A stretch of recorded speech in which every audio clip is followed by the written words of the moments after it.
If I go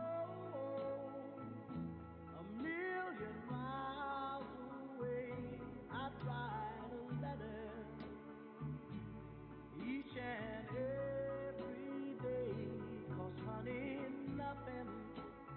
nothing can ever change this love I had for you. Make me weep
And good morning, everybody in Twitch land.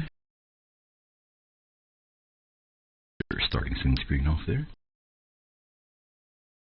We have got a flurry of activity in the chat this morning. Thank you, Castaway, for the sub.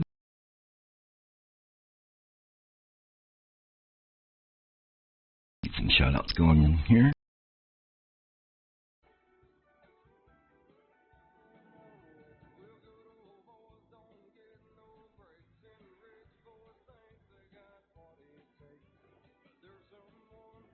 Well, I just about didn't make it. Just about got a head-on collision there. Castaway's rocking some good country music there. Mr. U.S. Built, when are you coming back? The other ones, I was able to knock those down and go through there, even though you're not supposed to. So, can we? No.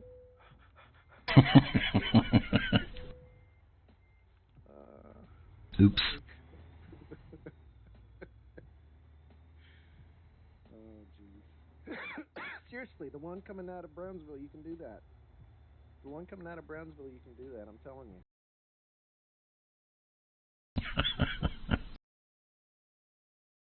Built testing limits of his truck. Maybe his airbag deployment. Happy Wednesday, everybody.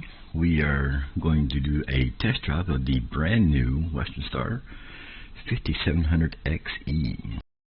A truck released yesterday by SCS Software. It's free from the Steam Workshop.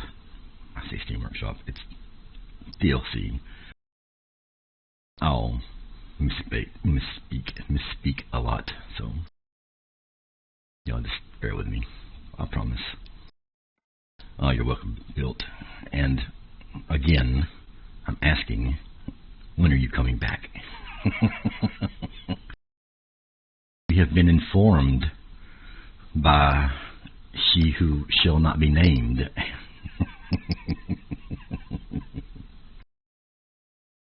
to inquire every time we see you.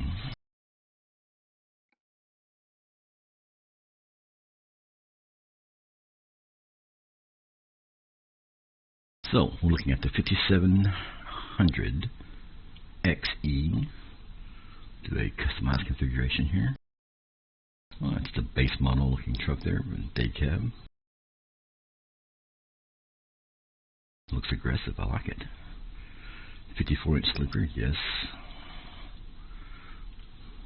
What is that? Wow.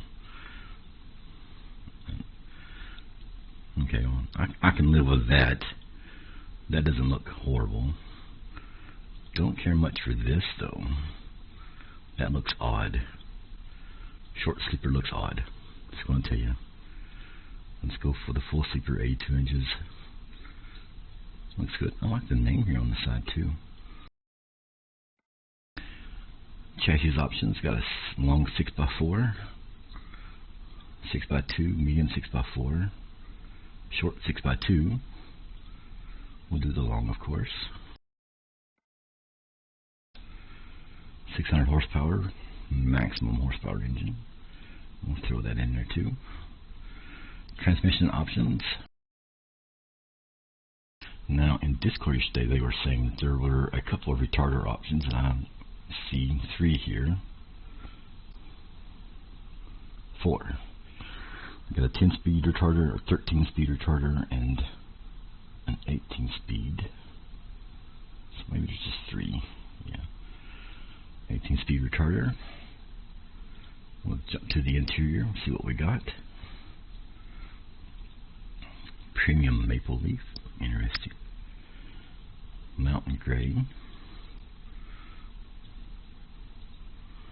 Ooh, obsidian black. Ugh. Premium Puree buckskin. No, thank you. We'll stick with the black. Backward. Looks nice. I like this. Nice looking dash there. Big gauges. Lots of buttons. Yeah, the buckskin. No, Not, no thanks. Yeah, I think the black is going to be the the way to go there. Just jump out to our color selection here: yellow, silver, blue metallic. Don't look bad.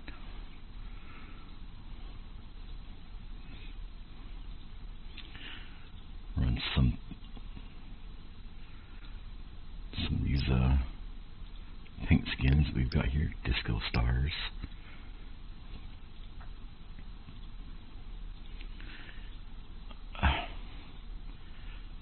In my opinion, they could do a better job with the paint schemes.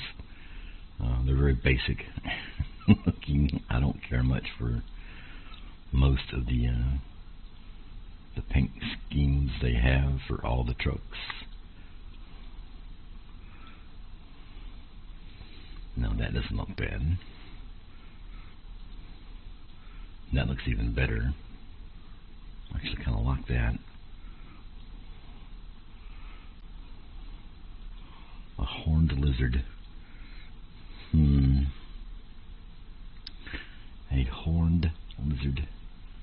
Dystopian. No, thank you. It's from the Montana event, Panther Hunt. This is a new one. Dylan was mentioning this yesterday. This is one of the new paint schemes. They do need updated, Castaway. Totally agreeing. They they are lacking on their paint schemes. Stars and stripes, and not too bad. I'd go with a different color scheme, but obviously, so. Oh, what are we looking at here? Let's get a close up of this. That would look good on the 389. Oh my goodness, that would look good on the 389. Oh yeah. I could definitely get down with that on the Kenworth or the 389 actually.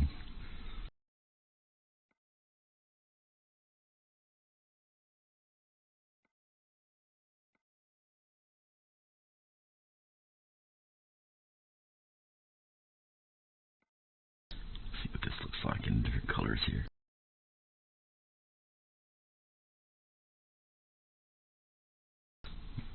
That scheme I like. Of course, the Juggernaut skin. I think this is from the latest DLC, Pink DLC.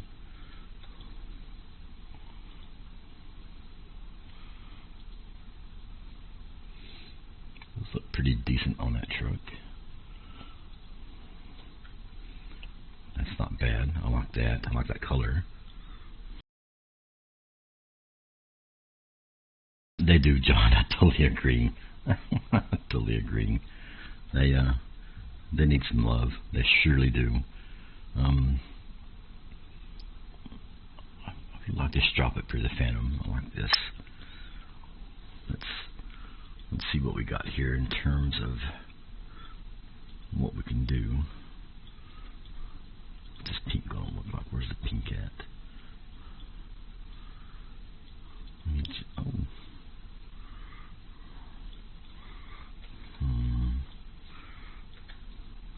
I could live with that. Definitely live with that paint scheme. Let's see what that looks like driving around town here. Go ahead and hook my wheel up real quick.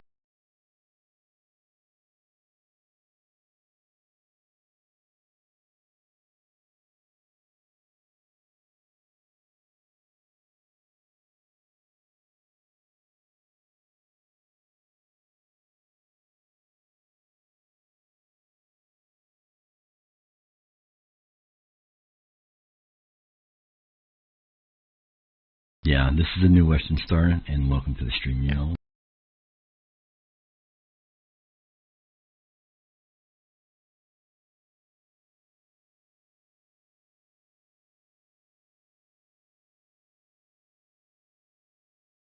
Oh.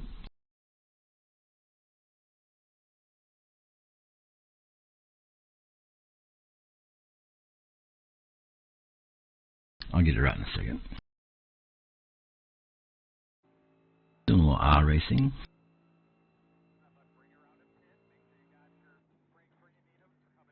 Yeah, I know, Castaway. I'm new at this. Leave me alone.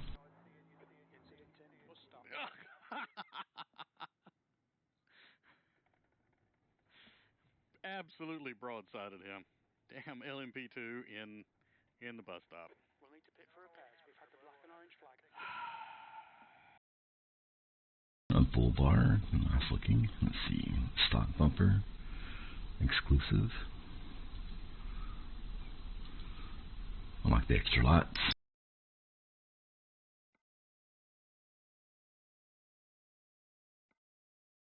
Standard headlights. No grille selection. Hood. No hood selection. Bug deflector. What we got for mirrors? Oof. No, those look ugly. Let's go back to our orbit camera here. Chrome mirrors. Only one sun visor choice. Ugh. Well, I can then see that they're going to need some additional things to put on the truck. Bottom exhaust, standard. We gotta go with the doubles. Side skirts, cat panels. Can do that. Side skirts. Now that looks pretty sharp there. I like that. Chrome 300 gallon.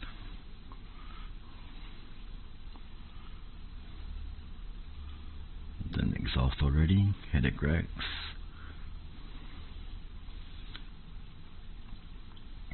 What we got for fender options? Chrome or standard? I like the chrome. I like the chrome look. So there isn't a ton of options out here. Like, you can't change a lot of this stuff, but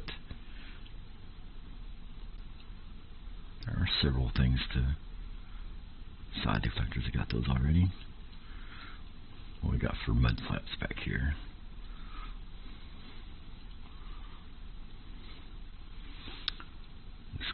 Exclusive white. Let's do those. And finally, of course, the rims. Let's see what we have. Now the wheel pack apparently is working with the new truck. So let's do some 22.5s here.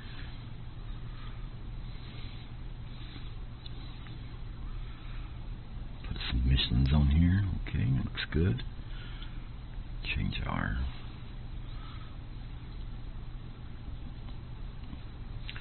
those aren't even lining up. Bjorn, welcome to the stream, sir. I'm building a 5700 XE. Let's do a paint. Okay. Go back here and get these back rooms. Let's see, 22.5 chrome. Here we go. Michelin looks good. Change the nuts on that.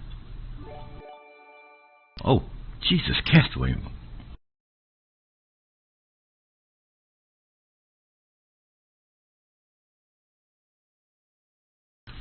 Castaway, thank you. Man, that's appreciated. Thank you very much. Now I'm all flustered and don't know what I'm doing. Yeah, I'm watching start hubs.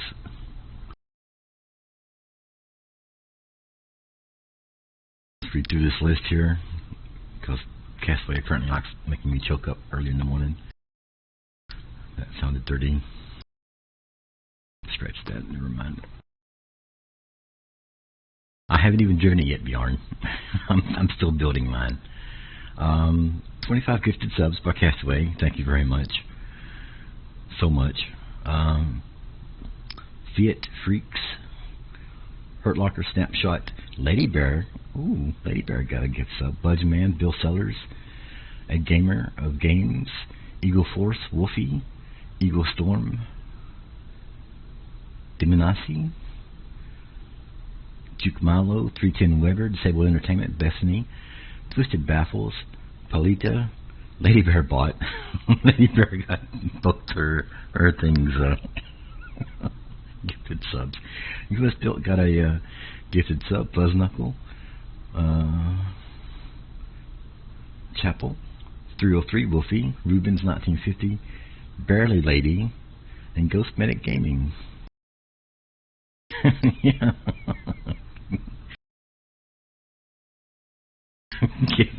Right, guess what? I want a refund. Hang on a second.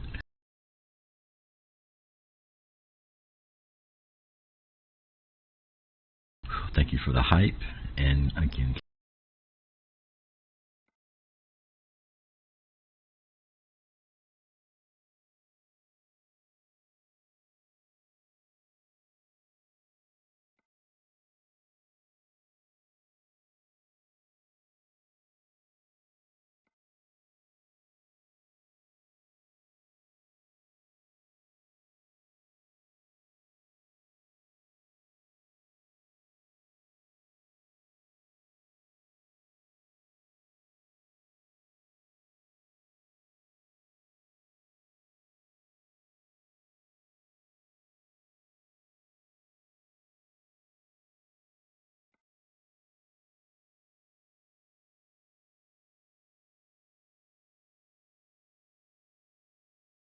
that's fine, really.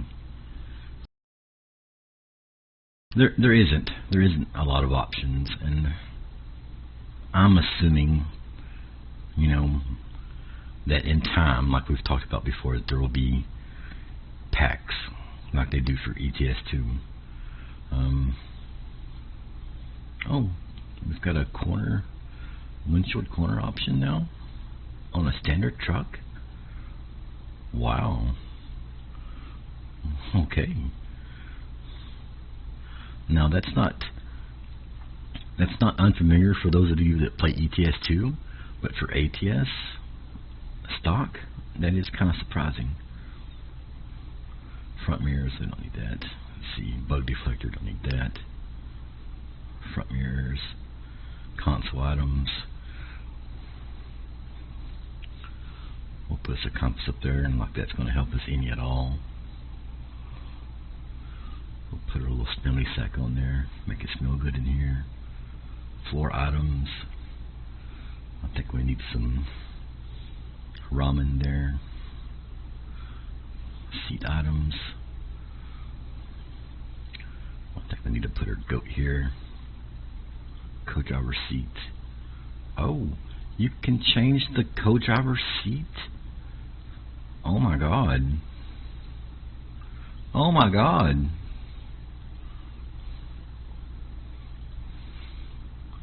Oh. Oh, looky there. I want to ride in the co-driver seat.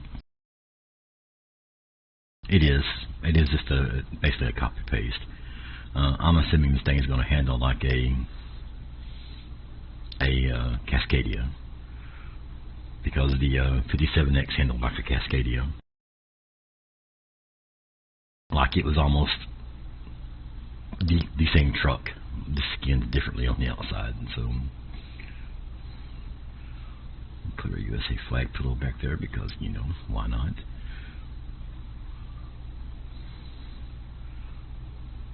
Let's see, we'll put our Triceratops. Back panel items. Not too much flag. That's too much flag. Let's change the pillow. Oh, we gotta put our bear back there. We gotta put a bear back there in the bed. I'm getting over this seat right here though. Obviously, I'm not going to choose the buckskin because that's ugly. But this premium maple leaf, I could live with that.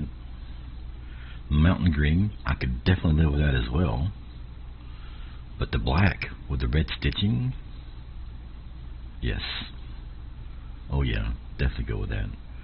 And that's just ugly too. But oh yeah, can we change the driver's seat? I don't guess we can because we don't even see the driver's seat. Or maybe they're changing at the same time. Whatever. See what steering wheel options we've got. Got a basic one, of course. Oh, there's the premium one. Always go for the premium one myself. Lady Spring Carbon is in here, of course. I stick with the. Oh, where'd it go? I missed it. That's not bad. Well, crud. I passed it up like twice already.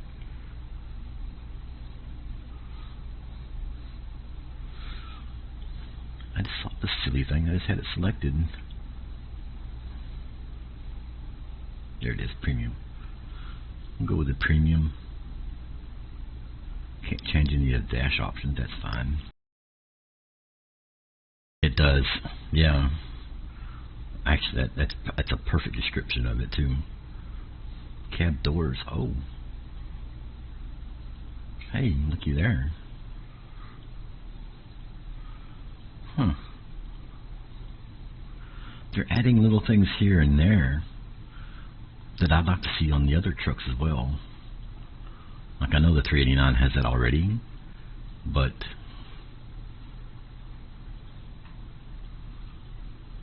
I don't know. They did a really great job with this interior.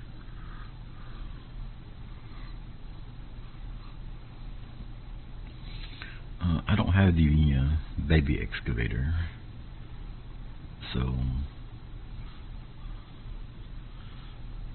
let's chainsaw. Let's put our bar up there. What do you say? Have we built enough of this truck yet? Can we go driving now?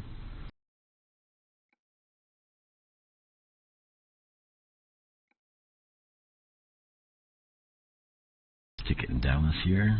That's our home garage.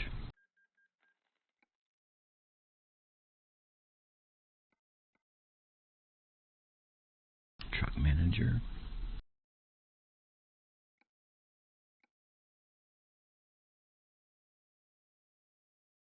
So the exterior looks pretty basic. Wasn't crazy about the styling of the exterior, but the interior and the interior options were fantastic. Really nice job on the interior options, SES.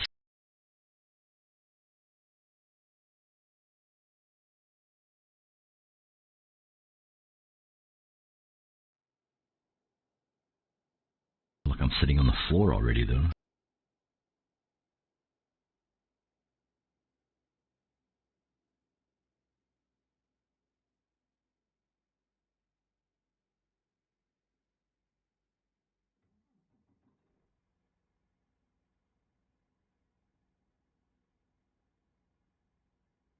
Hello, Budgeman. Welcome to the stream. Showing some love for the gifted sub. That's awesome. Look around our dash here. I can do this two-handed. Okay, nice. Let's see what our gauges look like. Trip, fuel, nice, nice.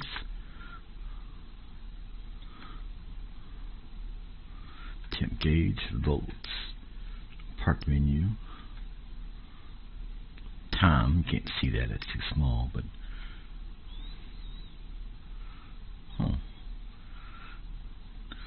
let's see. All right.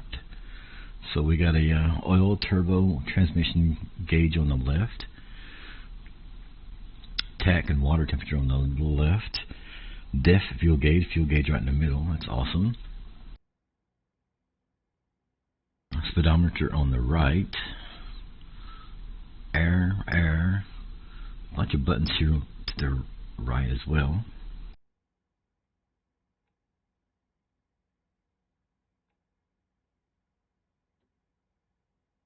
I like that the buttons move with key presses. So check this out when I turn the lights on and off.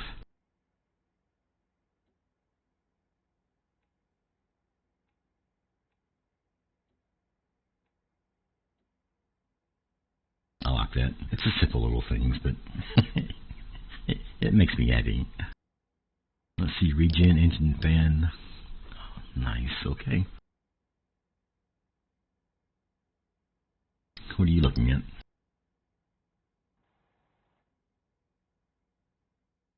Let's see what kind of trailer we've got here. Do I not have a... oh, there it is. Insulated. Let's configure this. Put a lady bear skin on here. Oh, yeah. Oh, yeah. Do we have mud flaps as well? Oh, yes we do. Yes we do. Perfect. Where's this out? Use it? Yes. Yes we will.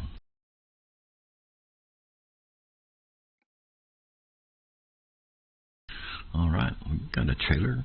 We're in our truck. I've got to change our seating position. No, this is low and too far forward.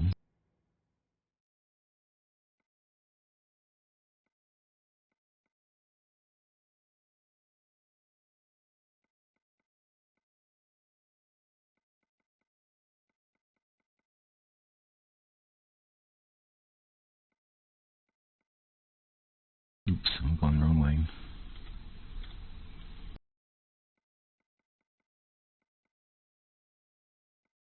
There we go. I can see both my mirrors. That's basically what I need here. And then now let's adjust the mirrors out. Ideally what you'd want to do is just to be able to see the back of your trailer in your mirror. Since I don't have the hood ones on, let's move those out to small left out. This is for the traffic coming up on your driver's side here. And then your blind side mirror out. Adjust our lights. Turn our dashboard lights up. We don't have any roof or front auxiliary, but we'll turn them on anyway. And perfect.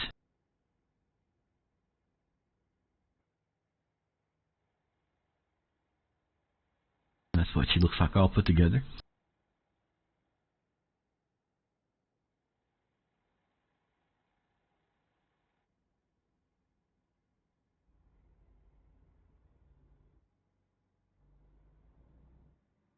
.600 horsepower. She's not going to be pulling heavy cargo with the 600 horses, but tank is full.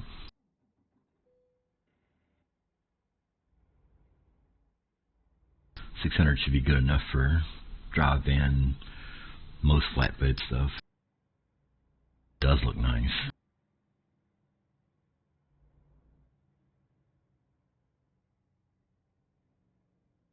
Make sure we're not running over anybody. Wow, those mirrors are big.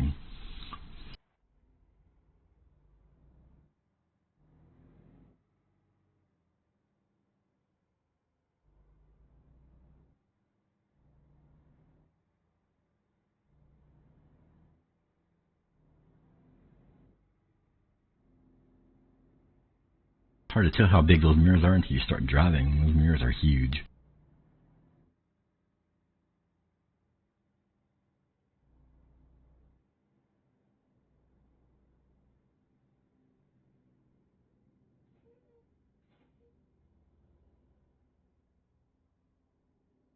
Look, those mirrors are really big.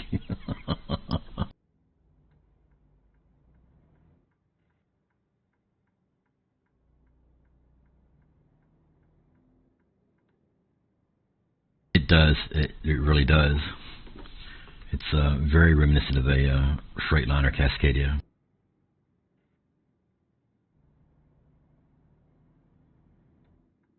I feel like I'm sitting low in the seat though. I think I have to go up a little bit. Am I going the wrong way? I am going the wrong way. Oh my God, I'm going the wrong way. Okay, so don't pay attention to this.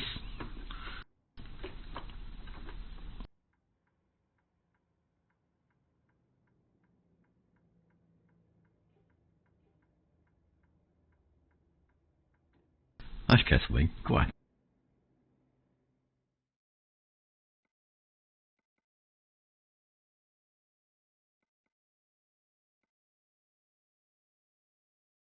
A little better.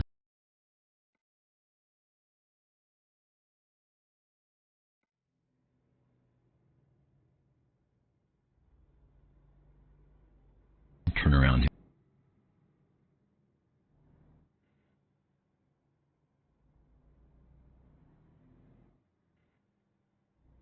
You seen it?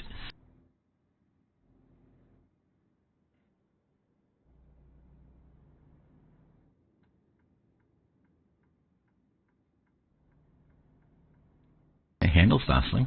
Got a good turn radius there.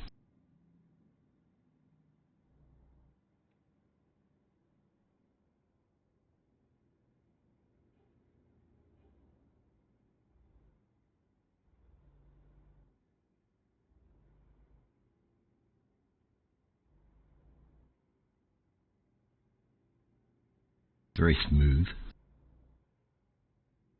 What I really liked about the Cascadia when it first released.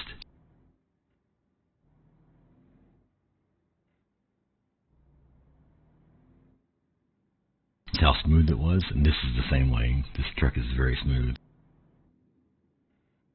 I'm used to driving the 389, and I mean it's smooth, but it takes, I don't know, it feels like 30 acres to turn the thing around. This is definitely not that way. The Jake is very quiet though. Powerful, but it's very quiet.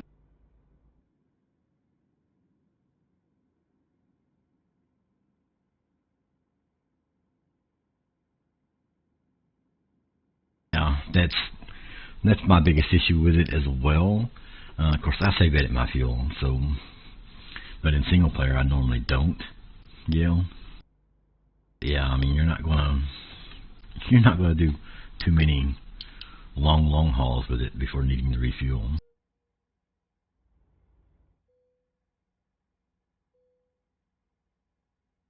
Can you not hear it? Is it too quiet? Do I need to turn it up? Because it is kind of quiet. Another thing I liked about the Freightliner.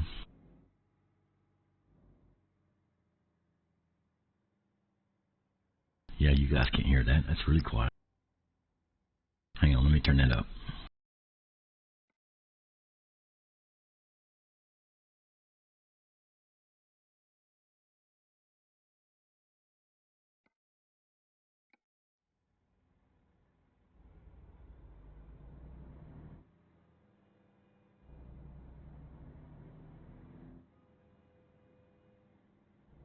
The truck itself is really quiet.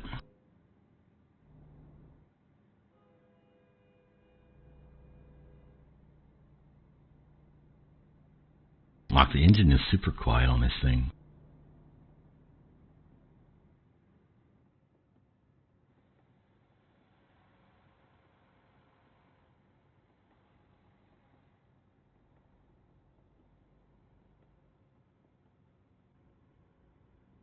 You can't even tell it's running barely. Like it's...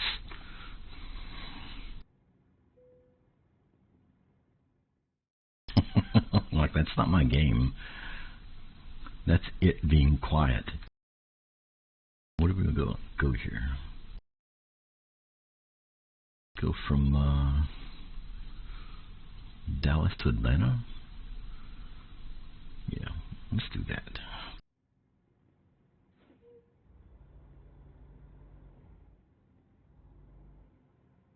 Find our spot here. There it is. You can hear a little better there.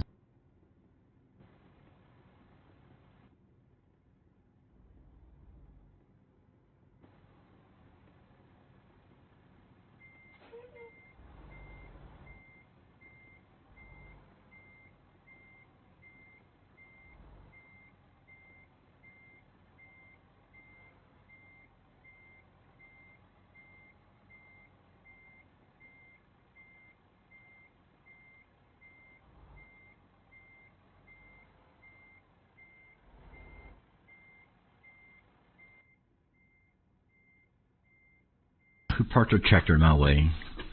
Really? Who parked their tractor in my way?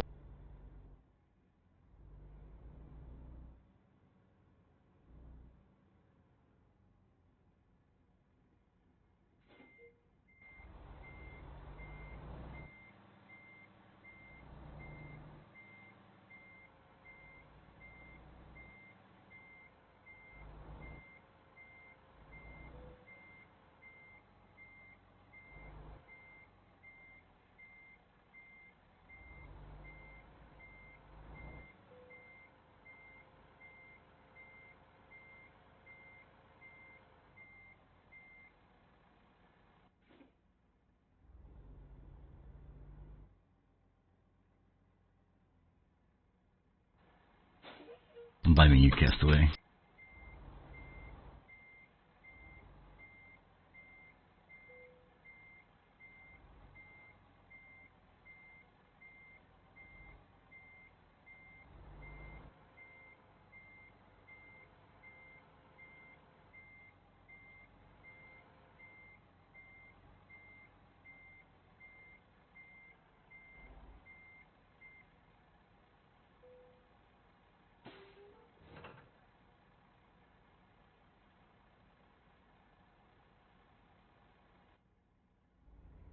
This isn't a heavy load on 29,000 pounds. Hear those gears grinding?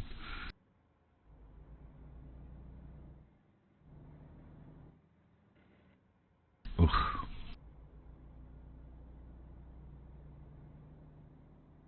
Oh, man, this thing is super quiet. Might be a little louder now that I've got a load underneath it, but still. Stop. Who do they think they're kidding?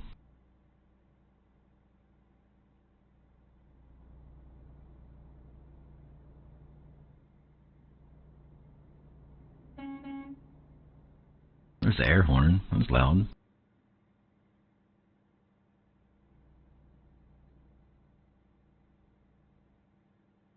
Well, the 57X, the Western Star 57X, I wouldn't actually argue against that because it drives very similar to the Cascadia.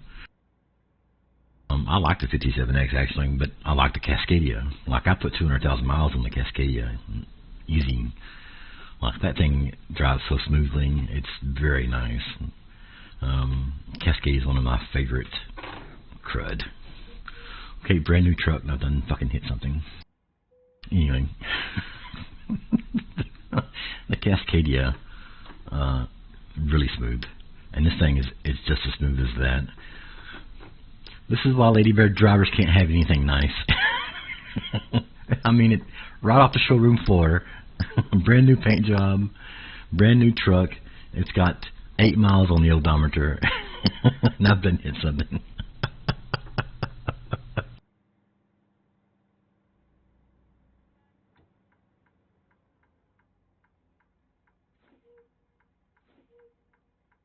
I don't know why you're stopping for. Come on.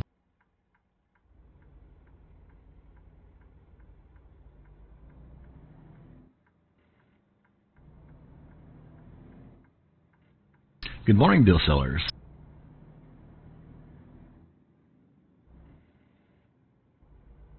Well, I'm having trouble finding those gears this morning. 8 miles. 8 miles on the odometer, and I've already hit something. You had a good stream last night, Bill. Really enjoyed that. We are in the brand new 5700 XE.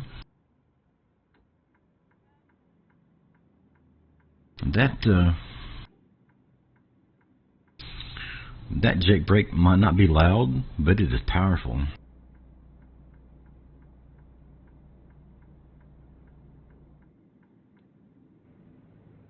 It is shaving off some speed there very quickly.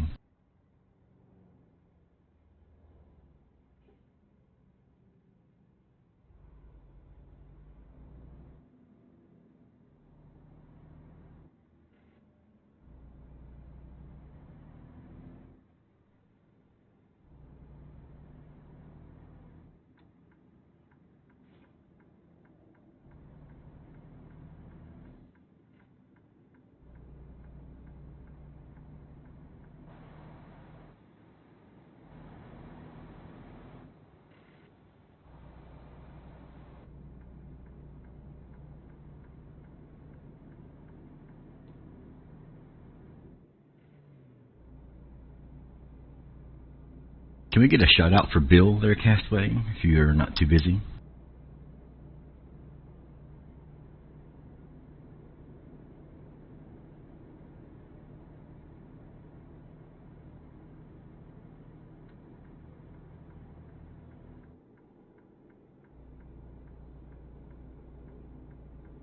Oh yeah.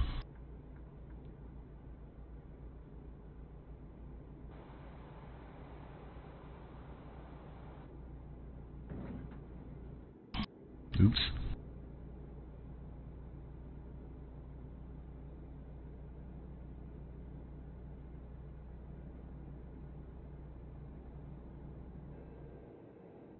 I'm going to hold it at 68. That's going to be well below the speed limit, so maybe the traffic won't be a huge hindrance to me here.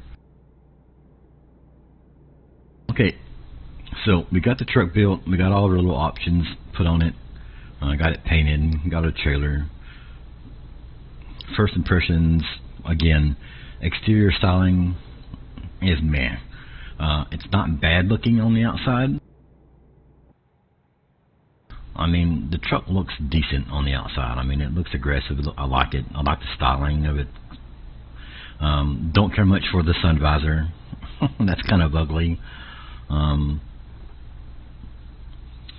Cabin options aren't horrible. You're limited to 2 sleeper versions. This is the larger of the 2. Side skirts are very nice. I like those. But overall, the exterior is kind of meh. Try not to hit a bus full of people here.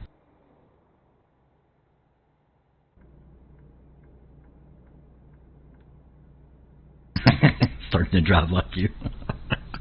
I've learned much, Bill. You've streamed now for a few days, and I've learned much.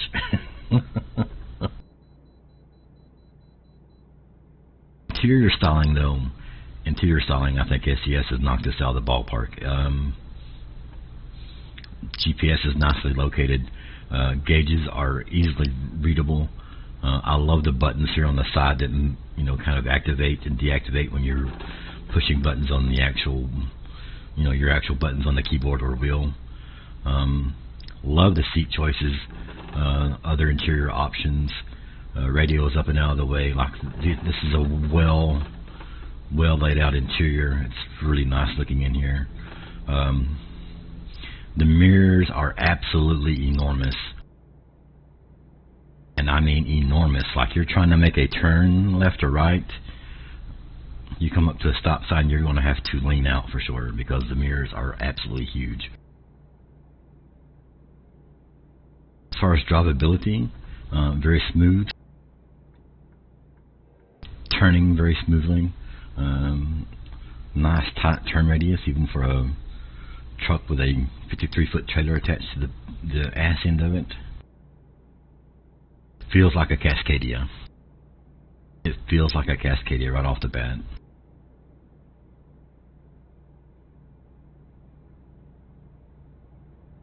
Jake brake is low. Doesn't sound very powerful, but it is. It bleeds off speed very well. Don't let the jig fool you.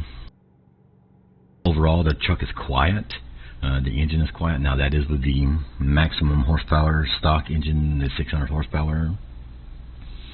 But at idle, you can barely hear the thing run. I mean, I'm doing 68 here, and the only reason you guys are hearing it, if I would shut up long enough so you guys could hear it, is because I've got the volume turned up on the game. This is definitely not a 389 or a W900 with a 625.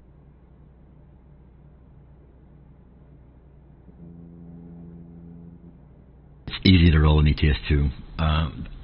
The physics in ETS2 are a little different than ATS. Cab over trucks in ETS2, if they hit something, they bounce. They bounce a lot, actually. They bounce a lot more than ATS trucks, for sure.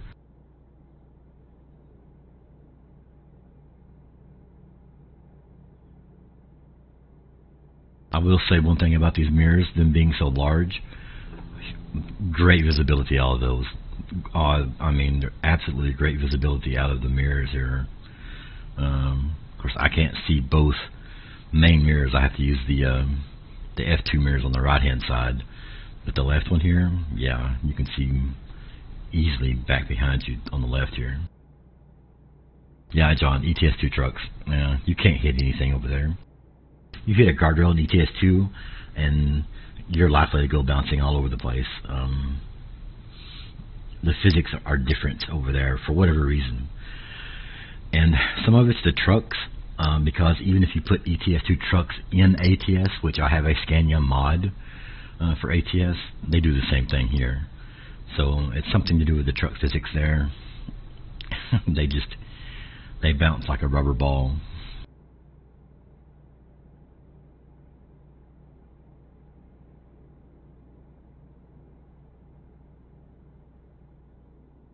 I'm not sure what's up with Trucky and the game. I don't know if you're still here or not, Yale. But I did have the option for 300-gallon tanks on this. Trucky is reporting it's a 240-gallon, but I currently have 275 gallons on the truck. So I don't know if maybe there's a mistake in the actual Trucky app itself, or the game actually has a maximum of a 240-gallon tank, and it's lying to you saying it's a 300-gallon tank.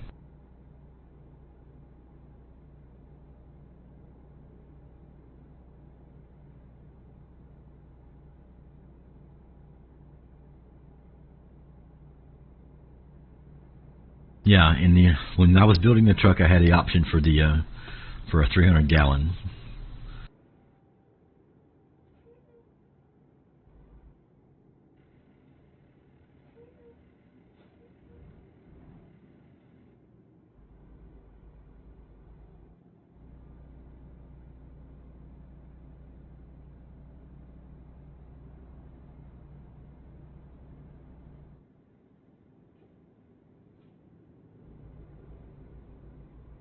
Why are we doing 35 on Interstate 10? What's this? Where are we? We're on the 20. We're on Interstate 20, doing 40 mile an hour.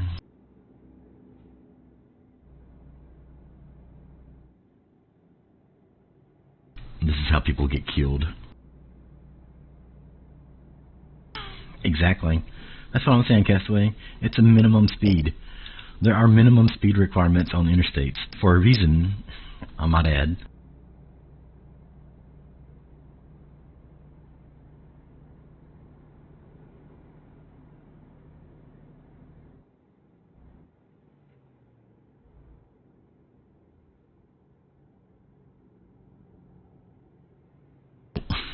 Now he decides to get over too. Okay. Oh, this is my exit as well. Okay, good deal.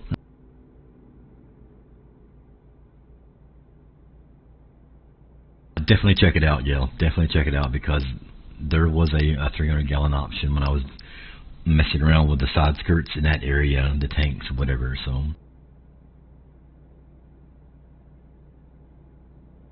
now I will say I am using the large sleeper with the 8x4 long chassis option too. So if you're using the day cab or maybe the shorter sleeper, it may not actually be on there. That may not be an option for the 300-gallon tank, because that stuff will, obviously affect, what tank options you have for the 5700. So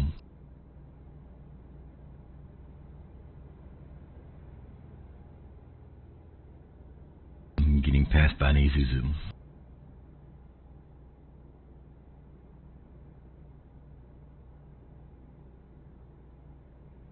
Don't ponder it too deeply, Castaway.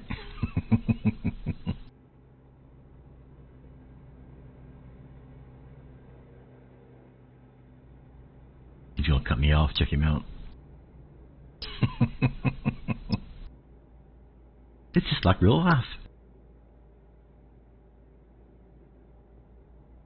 I'm not sure why we call it the tractors. Why are they called semis? Semi what? Semi trucks? Semi trailers? Semi tractors? Sesame seed buns? Why are they called semis?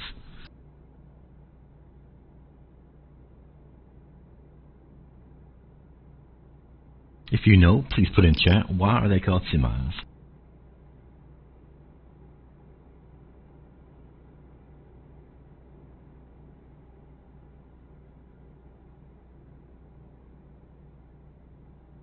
Why so many names for one class of vehicle as well? Semi-tractor, 18-wheeler, tractor-trailer, big rig.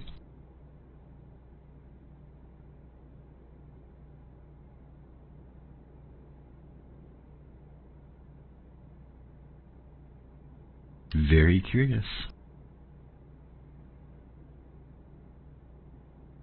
Why, exactly?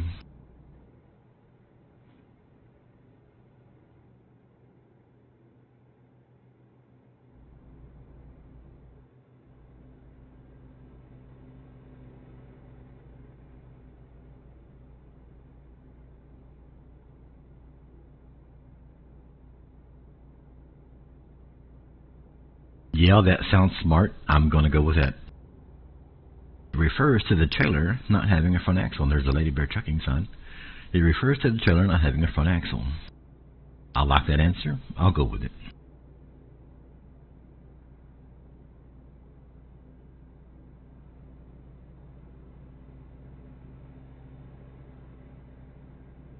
It makes sense to me. Semi-trailer truck. Oh, really?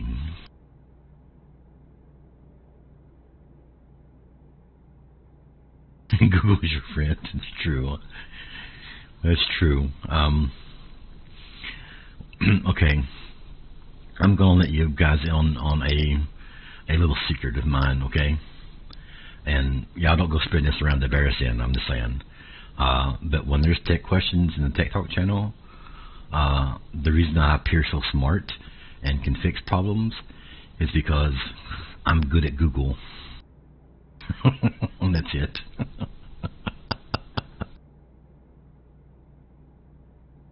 Too much thought going on? I agree.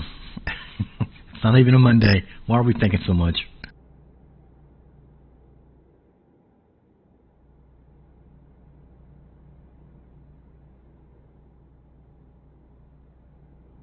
Okay, I do have my first nitpick. Geez, John, you wrote a paragraph there. Hang on a second. I do have my first nitpick with the interior. The gauges, or not the gauges, but the dashboard information, hard to read being that small. I can tell that I'm in 8 high, which is 18th gear, but all the other information I can't see. Of course, now I am sitting back away from it because of the mirrors and how the cabin is kind of shaped. So I do have the point of or field of view kind of pulled back, and I am sitting back away from it, but it is hard to read from this distance. John went and grabbed the looks like the Google description itself. I'm gonna have to pause and read this. There are two main parts to a semi-truck: a semi-trailer for carrying the cargo, and a semi-tractor to provide the power. So, why is it called a semi-truck? Mostly because semi-truck is shorter and easier to say than semi-trailer truck or semi-tractor trailer. The terms semi-trailer and semi-tractor refer to the separate trailer and tractor components, and call attention to the fact that when you buy a semi-truck, you get to customize with a unique tractor-trailer pairing. So, there you go. Thank you, John, for the detailed, in-depth description. John knows how to Google.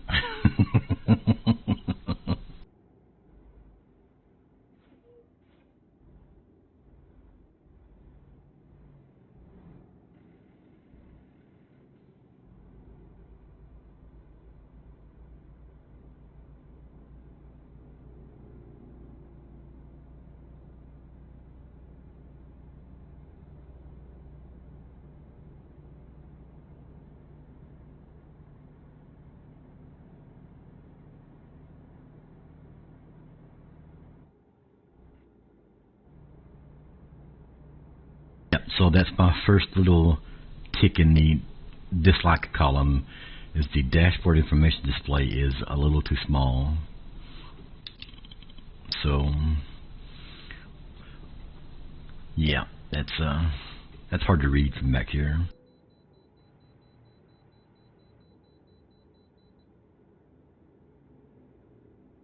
So it's telling me I can bypass the way station, but I've got a red light, so I don't know which one to do.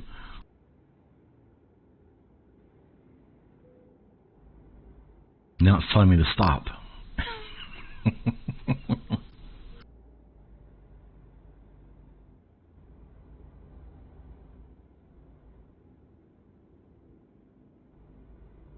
game's very confusing sometimes.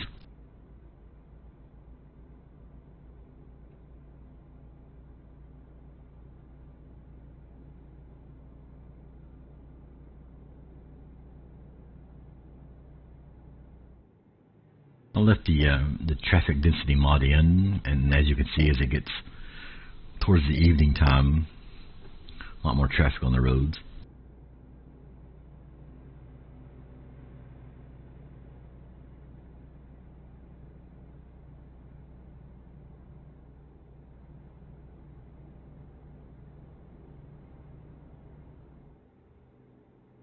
I thought nighttime might make that display a little easier to read, but it's not. It's just brighter.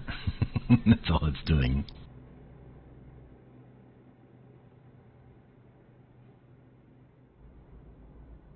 Sorry, car. I'm not sure why these trucks are doing 50 on the interstate, but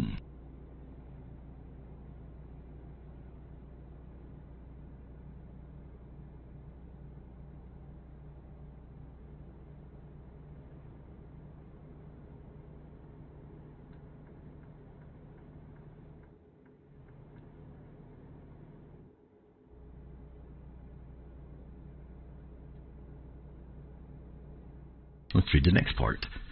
Now that you know why trucks are called semis, let's look at the trailer. Semi-trailers come in dozens of shapes, sizes, and functions to fit specific applications.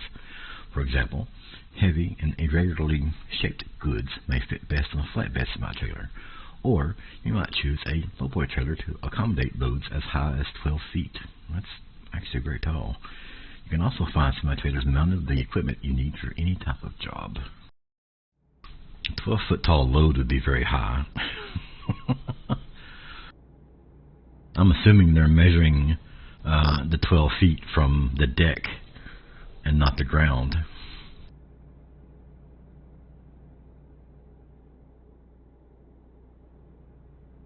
"12 feet above the deck of the trailer would be, actually that'd be very tall.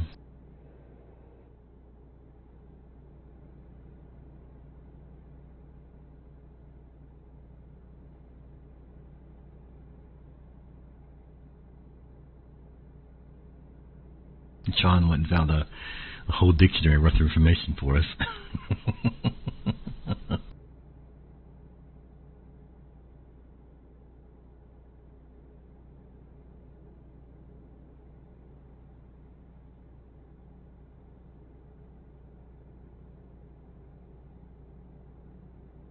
if I can zoom in on the interior while I'm driving here.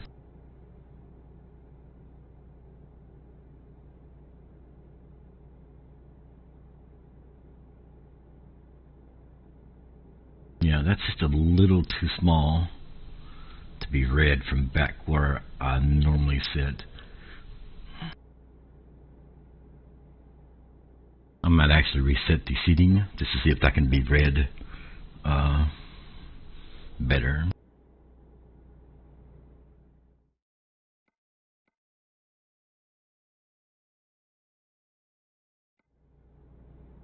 Okay, this is default seating position. Still hard to read for me. I can make it out a little better.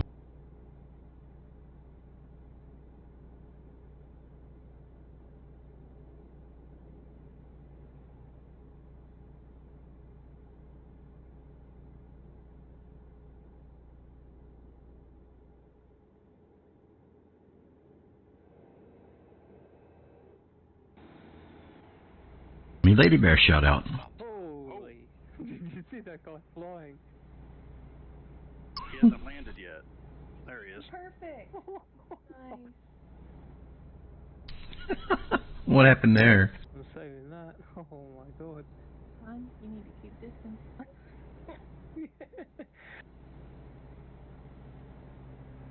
He actually flew. Did he just pop in there? No, he didn't No. pop in there. He just, I don't know, he lagged out or stopped.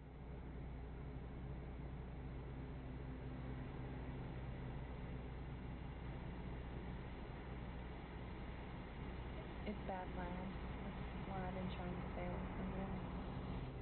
They're lagging real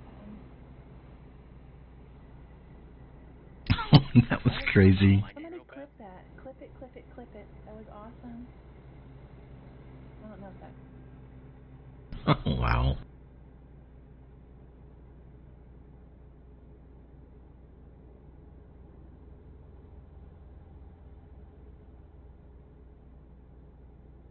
Okay, I've got to readjust these seats.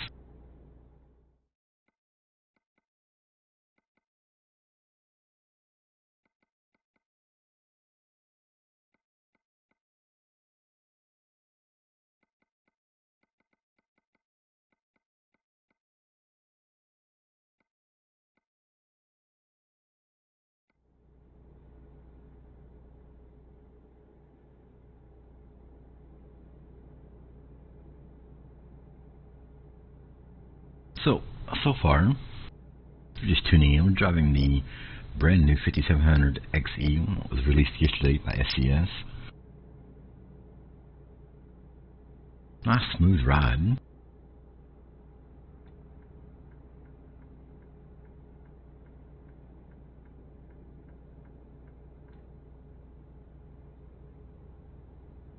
Truck's really quiet.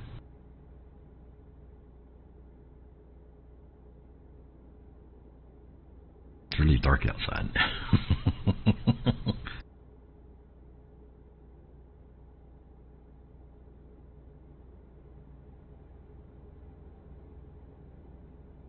I'll try to keep it in my lane, I promise.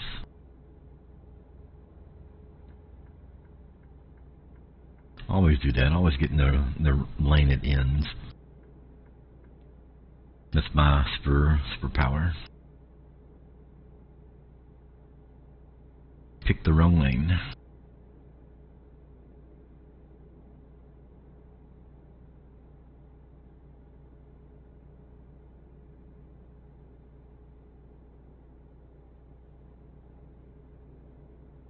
Engine pulls decently well. This load isn't heavy. It's only 29,000. Actually, it's 28,000 pounds. But I haven't really went up any hills either. I mean, it's pretty flat from Texas to Atlanta.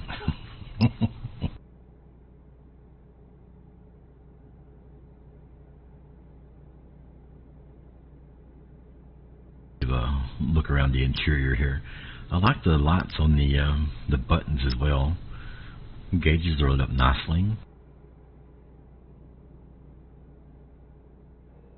My mountain goat is judging me.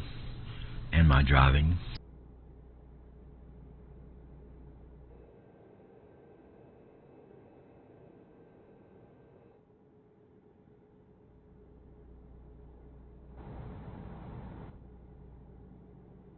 It's much louder when I stick my head out the window.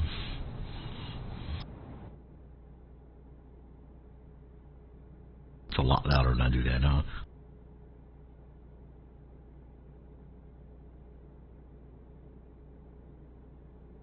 Overall, it's a decent truck. I like it. I don't know that I'd spend a lot of time driving this truck, because to me it feels like a Cascadia. And like I said, when the Cascadia first came out, I put like 200 grand on it, so felt the same way with the 49X when it was released. That was a really nice truck as well. I haven't driven the was it the 9900i, whatever it's called. I haven't driven that a whole lot.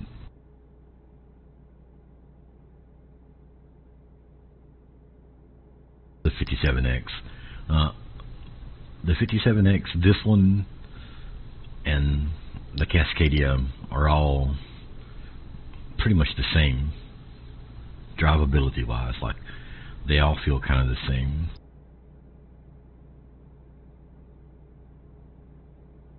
Truck is definitely worth buying and running some loads in, though.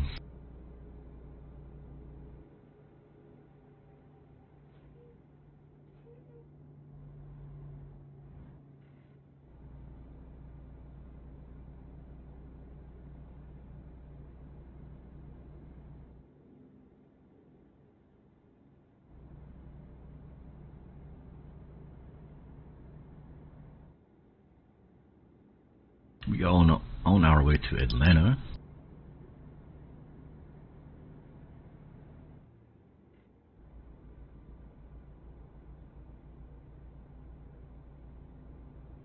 I shouldn't have turned the sound up. You guys can hear me grinding those gears when I shift.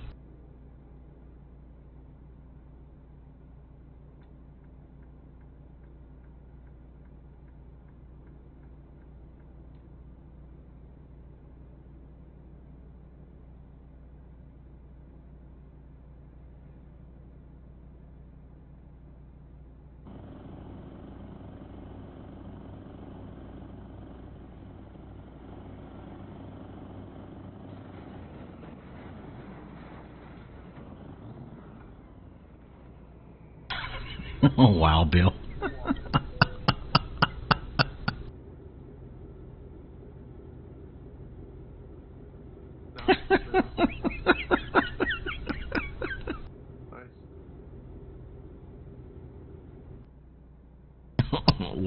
What a great clip.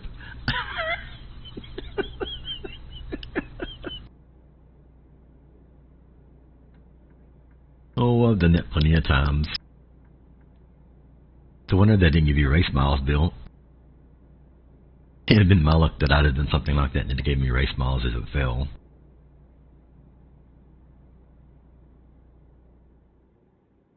That was an awesome clip.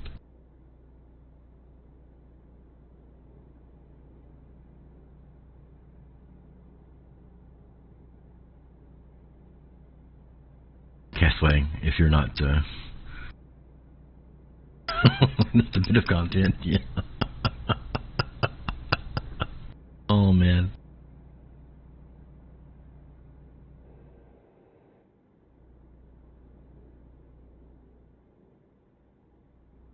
Castaway, if you don't care, give me a Trinite shout out.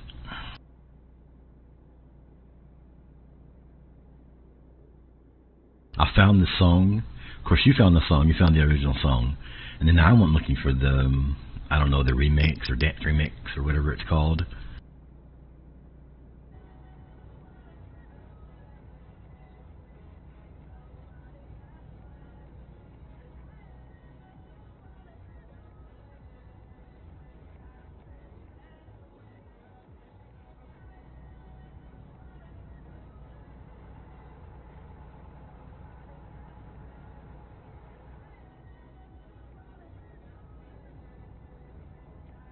Tenez la droite et sortez à droite. That was Trinite, a French Bear in Lady Bear Trucking, pulling the MDT trailer that we've all come to love and appreciate. And I just love that music. You too, Bill. Have a great day. Be safe, sir. Tuscaloosa, Alabama.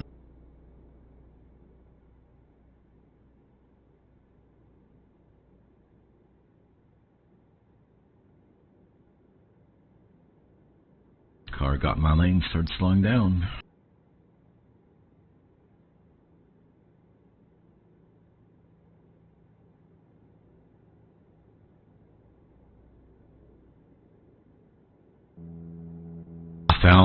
I found a couple of dance versions of it.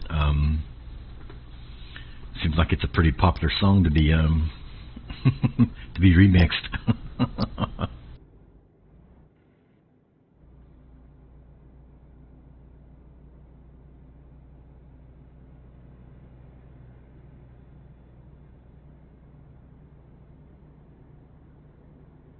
Yeah, it is actually. I'd never heard the song before. I listened to it, the original version, and then started looking for the remix version.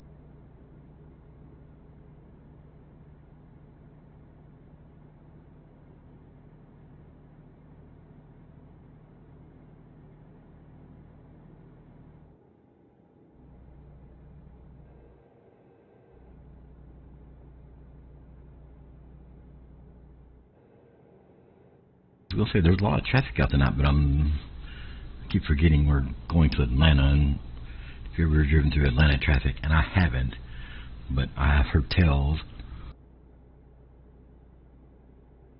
It's a nightmare at the best of times.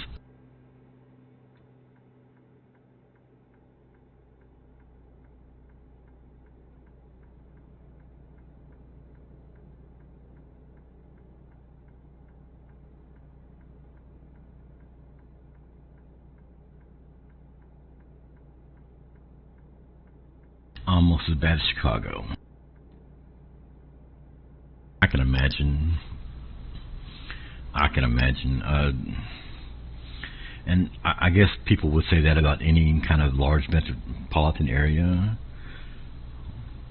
Because on my way home from work, I would listen to a radio station coming out of Nashville called 96.3, and it played the oldies, the Beatles and Rolling Stones and yada yada yada.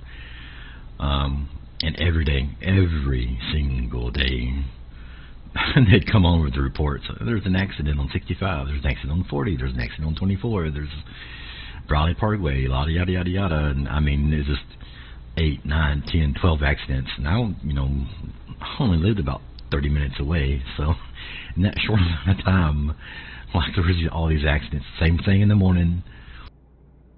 I can imagine what the news reports or traffic reports around Atlanta, Chicago, LA sound like it. I don't know. I don't think I could live in a large city anymore. I've lived off in a quiet part of the country for so long that living in a city now just seems ugh.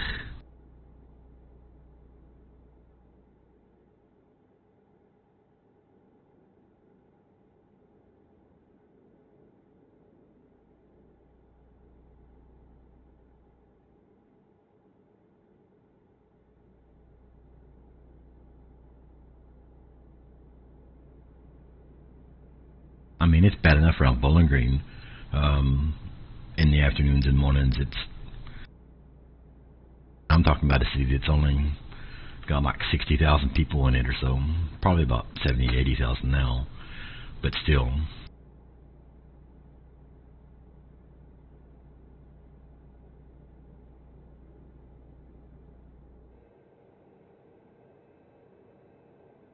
Well, if he goes by my weather, he will not see his shadow. Because it is overcast and cold here today. We're supposed to get ice and snow, but I don't think that showed up either.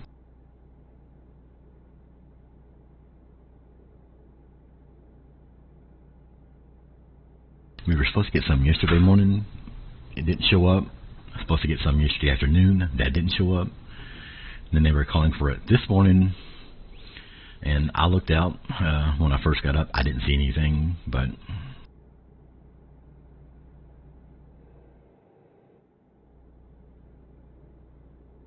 it's just cold outside. Puxatawny Bill.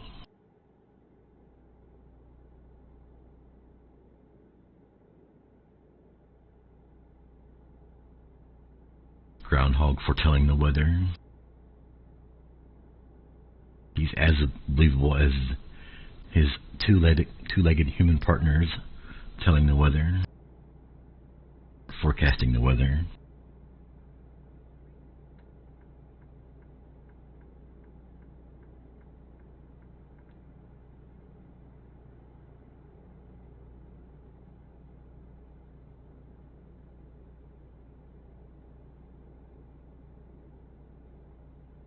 There's another Lily Bear trucking sign right outside of Atlanta.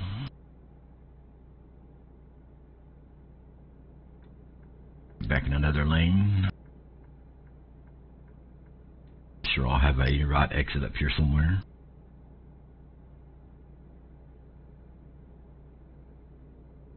Really enjoying this realistic graphics weather mod that you sent me, Castaway. A lot more stars in the sky. Sunsets and sunrises are gorgeous. I can't remember. I turned rain up on this, but I haven't seen any. And I say that I turned it up on a profile, but I can't remember if it was this profile. I actually might have to look into that. I'll check it when I stop over here.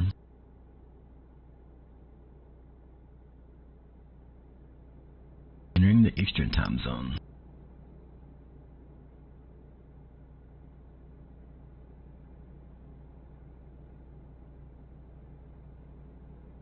Most congested is Chicago with 155 hours lost. I believe that. Boston, New York, Philadelphia, LA, San Francisco, Washington, D.C., Houston, Atlanta. Atlanta's way down that list. Wow. New Orleans, Portland, Stamford, Connecticut. Really?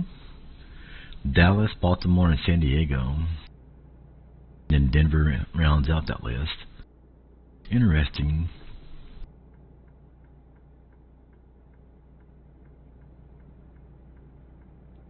I'm assuming Stamford has to do something with New York. I mean,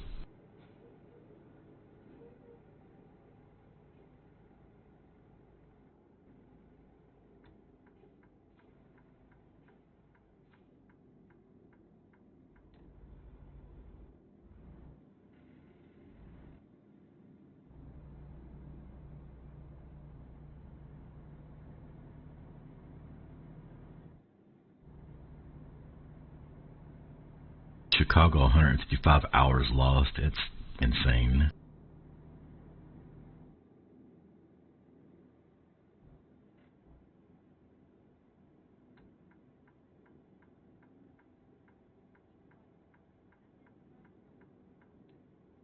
Make our drop off here at Walmart.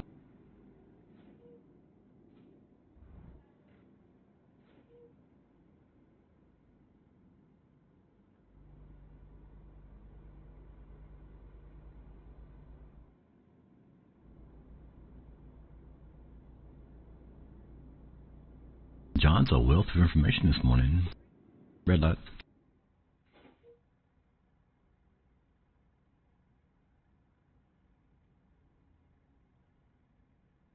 So I literally just noticed that the windshield in this thing is split. So that means Lady Bear will not be driving this truck.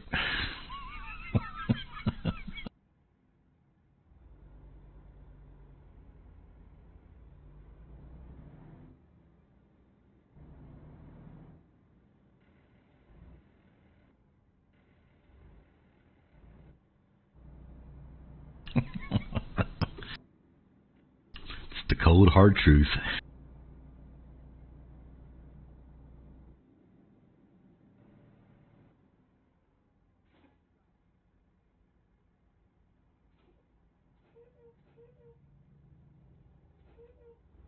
That's just the way it is, folks.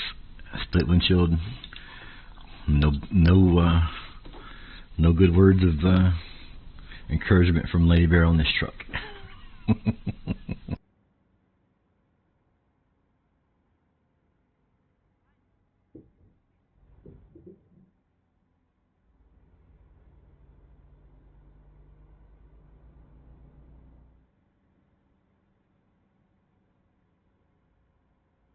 No, if it's got a split windshield, then she's not going to drive it. So, that's one reason why she doesn't like the 389.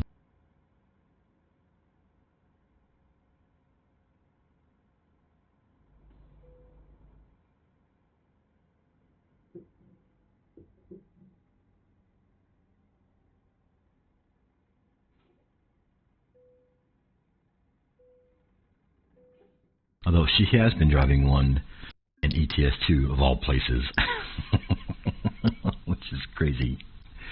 She's been driving the res-built 389 in ETS2. She's not been in the truck though. She's been outside the truck the entire time, hauling passengers all over the place. Let's see what we got here. I do have rank turned up. Okay, I thought I did, but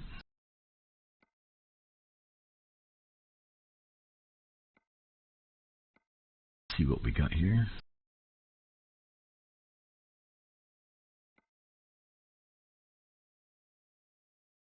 Atlanta to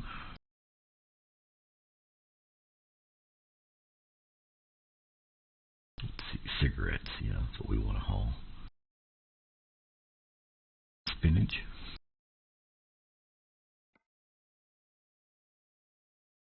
Spot bulbs. That used to be a cargo in a game called Hard Truck, and it paid really well, but it's very, very fragile. You could hold lot bulbs in a semi-truck. That game was old. Atlanta to Fort Smith. Tools to Fort Lauderdale. Mangoes to Tyler. Hey, let's go visit radiating. What do you say? We have a bear that lives in Tyler, Texas. Oh, it's 52 miles to pick up. I'm not driving that.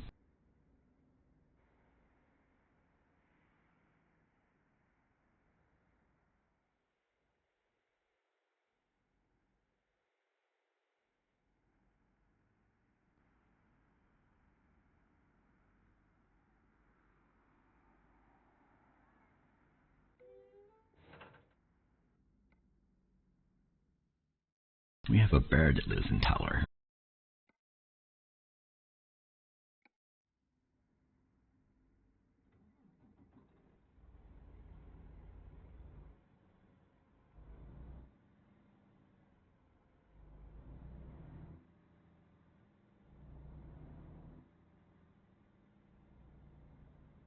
Look for our spot here. Oh, there it is.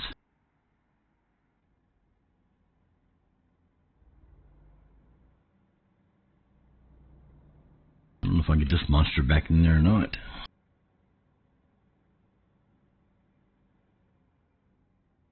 I know I done goofed up. I should have come this far to the left.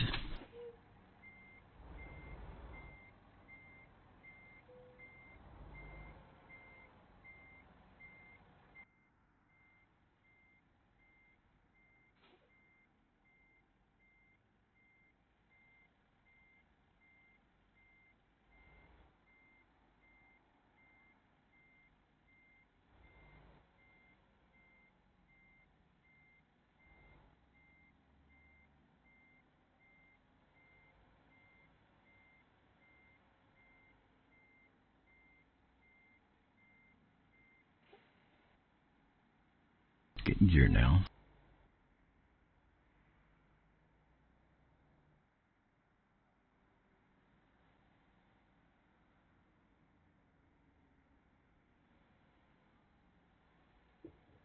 Don't think I'm gonna have room to do this.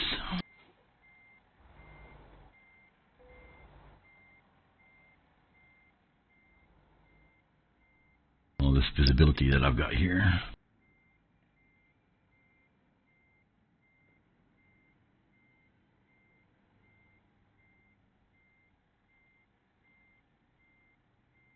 Fuck.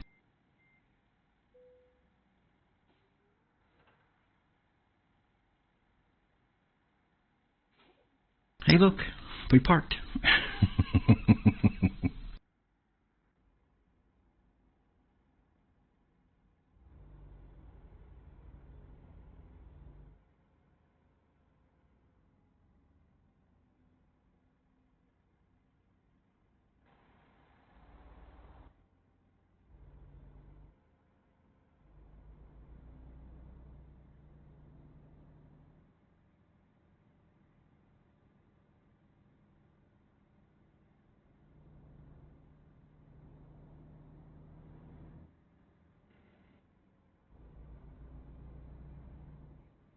That was an easy pickup, right?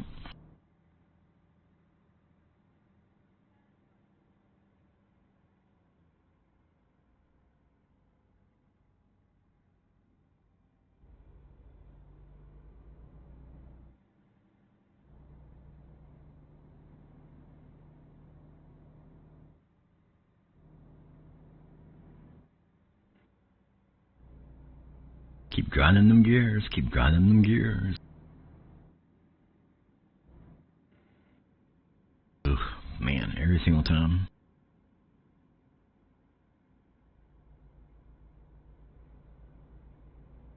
I guess we better stop for fuel.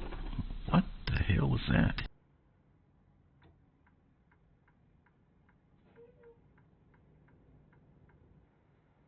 I'm just beating the hell out of this truck first trip here, or actually second trip, but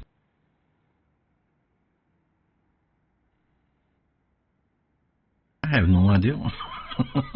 Like it.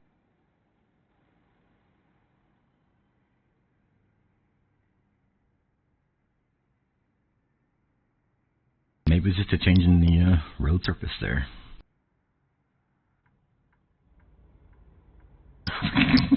Well, thanks a lot, Castaway. Appreciate that.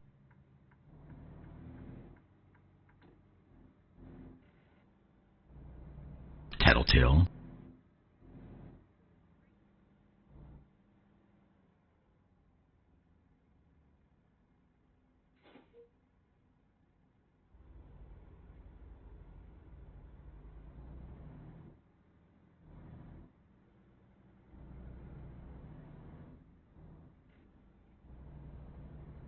I have no idea what that was. It had to be the change in the road surface there, because I didn't see anything sticking out.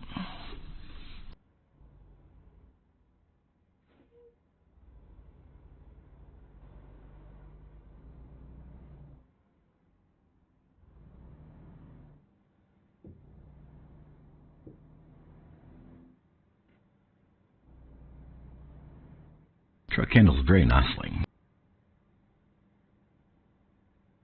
It's making great turns there. It's not. It didn't have a large turn radius. Of course, any modern truck wouldn't.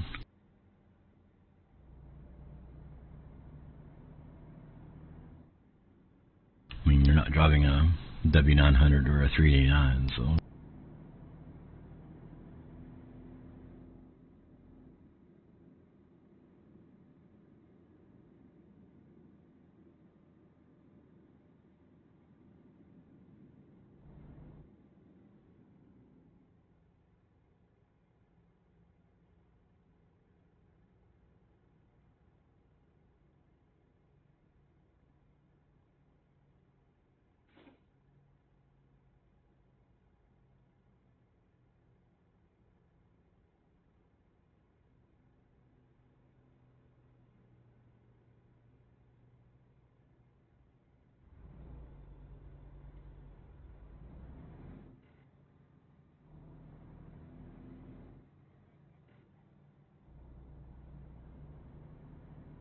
That's true.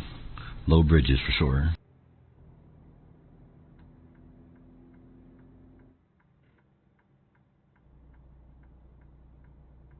A little story behind that too, Castaway. Hang on a second.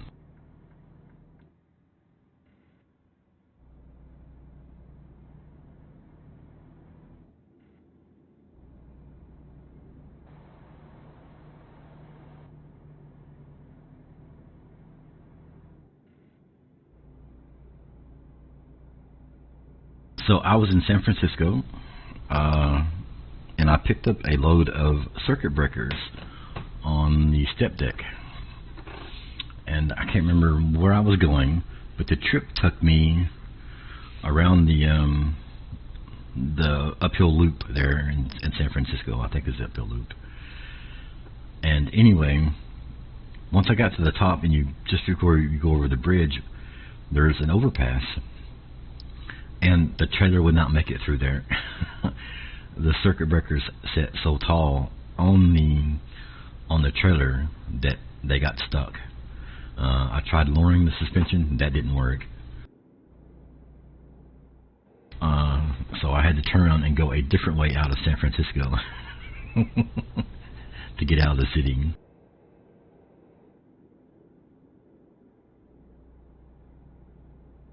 First time I'd ever encountered that in ATS, that a load was too tall to make it out of an area.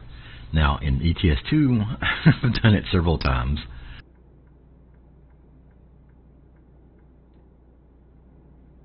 Because of that silly locomotive, that thing sits so tall that I almost think that it wants you. It routes you to those places where there's low clearance.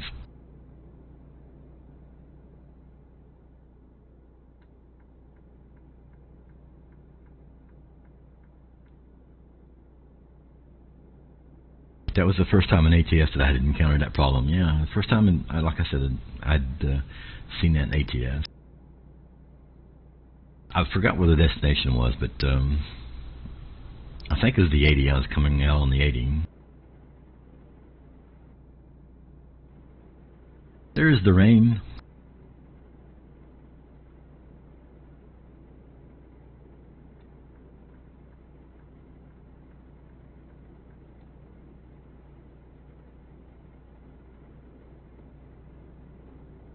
It was about time for some.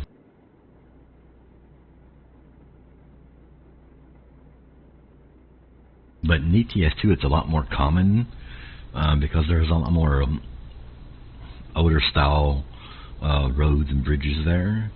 And like I said, I've done that several times with the locomotive. Come to a place where I'd have to turn around and go a different route because it almost seems like the GPS routes you on those roads that you've got to be careful on.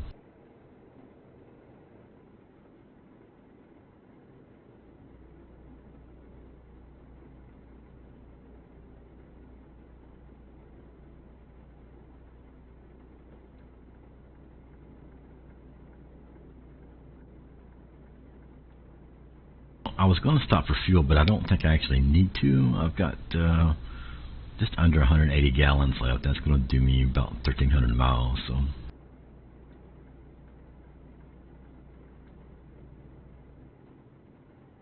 what's going on here?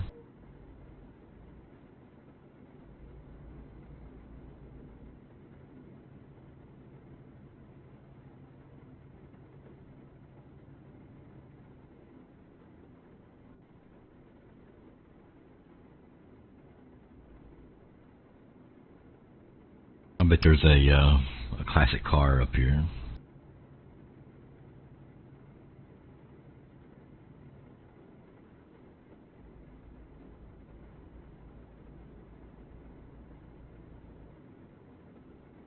This is all the traffic I missed coming into Atlanta. I'm getting it now coming out of Atlanta.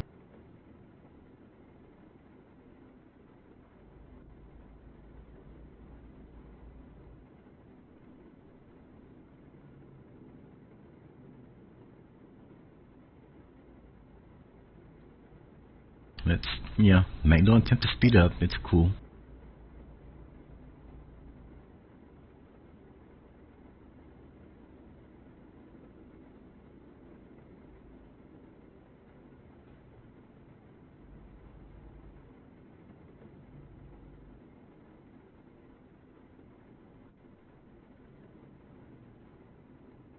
Good morning, Dylan. Welcome to the stream.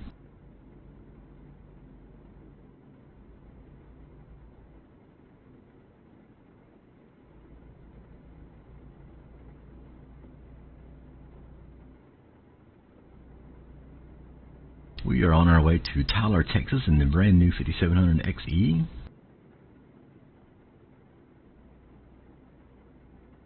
We are currently crawling along 20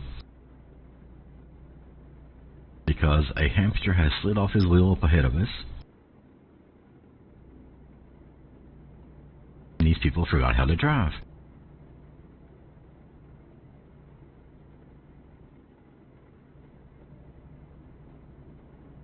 I do like the new truck.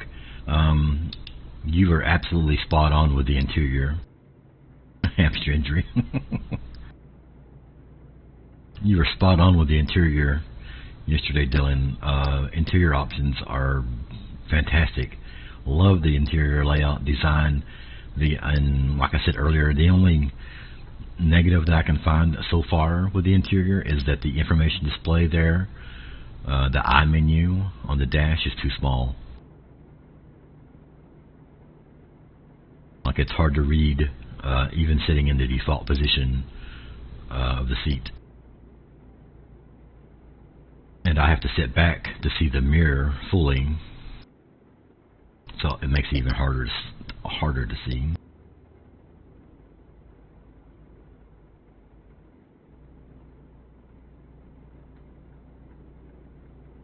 Not sure why you're in the fast lane doing 50.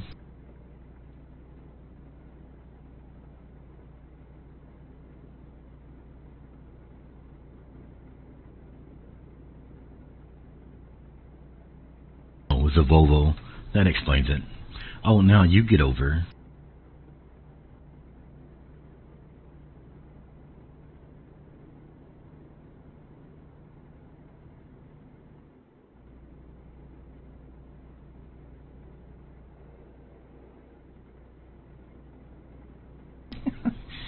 Anyway.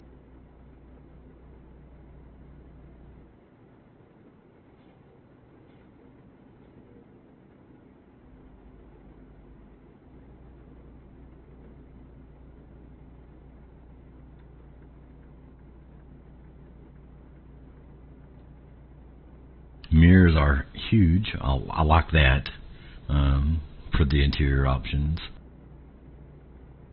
At least interior layout.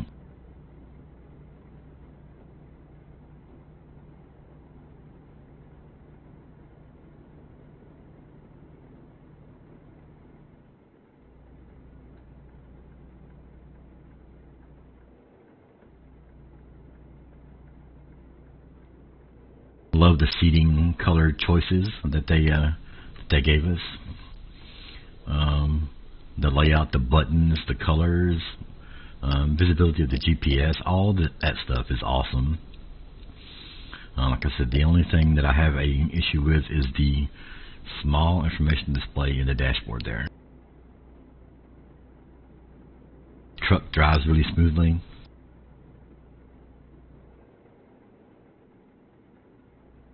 I saw the Panther. It looked really neat. Another one that I liked, I think is unique to this truck, was the skulls. I would really like to see that on the 389. I think that particular paint scheme will look nice on the long nose trucks.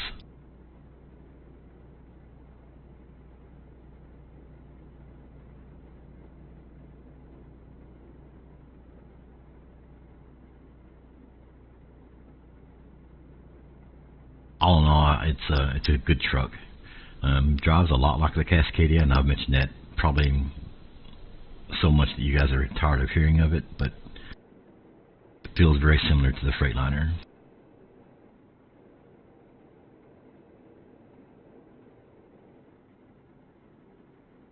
I haven't put anything really heavy yet. First trip was a 28,000 box. This is a 33,000 pound drive van as well. Engine seems to be doing well, using the 600 horsepower. It's extremely quiet. So quiet, in fact, that whoa, okay, you just come over to my lane. So quiet, in fact, that I've actually turned the sounds up in game. What are you doing? So quiet, in fact, sorry, squirrel. that actually I had to turn the game sounds up so that the audience could hear the truck.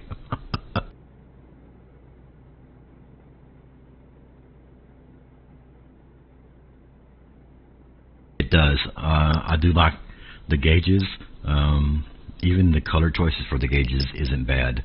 Don't care much for the buckskin colored interior. But, you know, wasn't my first choice. I like the obsidian black, though. I like being able to choose the different color scheme for the passenger seat. Something that you mentioned as well yesterday.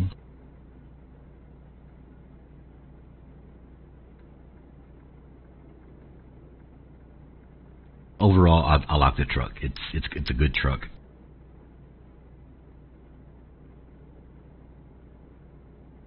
Still like my 389 better. That's personal preference, though, obviously.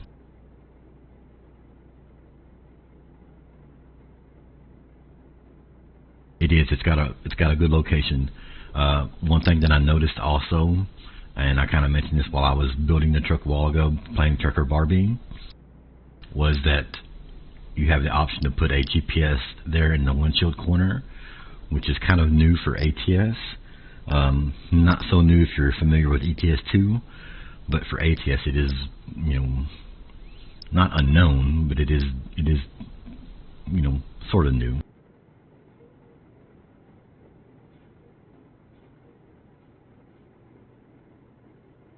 It does have a 300-gallon tank on it if you choose the, I'm assuming if you choose the large sleeper option with the 8x4 chassis,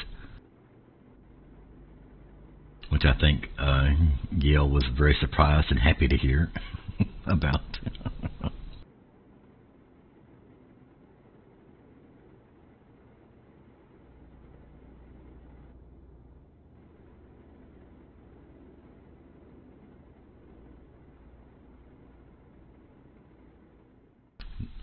Those windshield wipers aren't moving as fast as they should.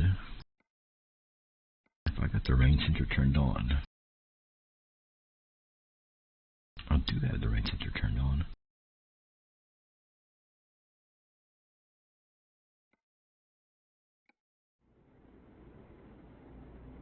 I feel like they should be moving faster than that, but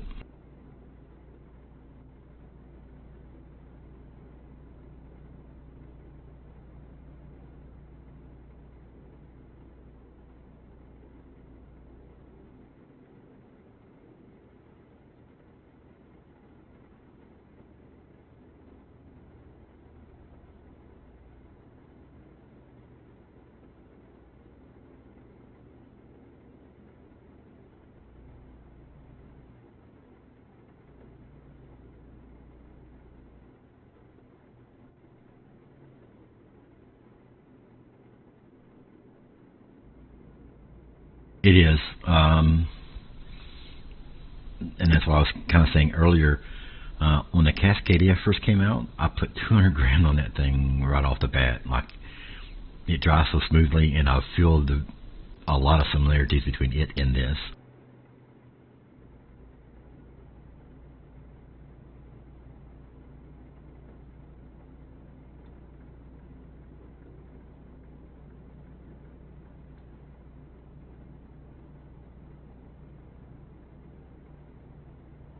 For a long time, it was my truck to go to for World of Truck contract jobs for that reason. The fuel consumption was so good on the Freightliner. Anymore, I drive a 579 to do that.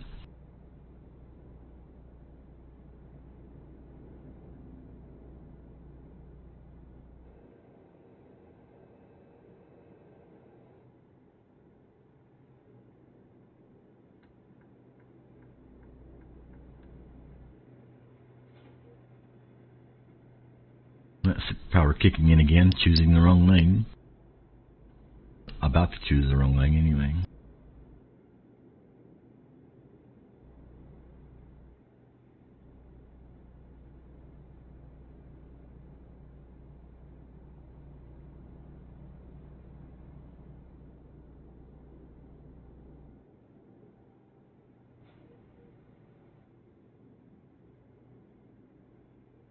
The engine brake is quiet but powerful.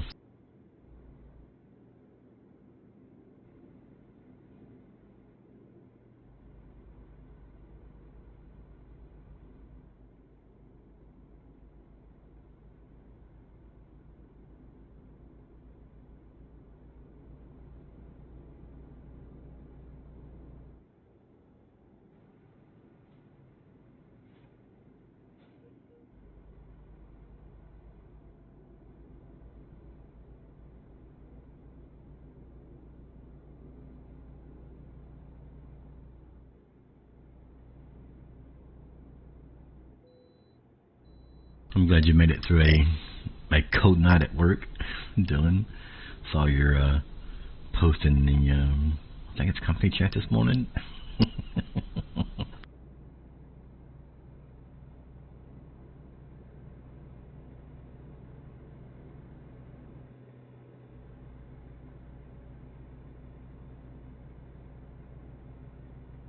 It's cold here, but not that cold.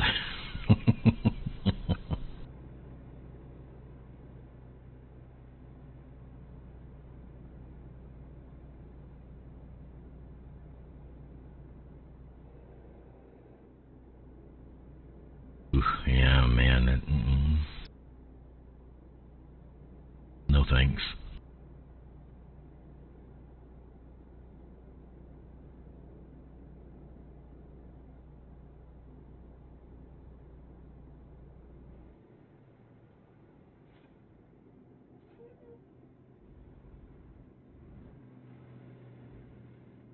Okay, so I think SCS has no idea how traffic merging works in the United States. That car just came to a stop on the interstate to let that car on when it should have just sped up and got out of the way.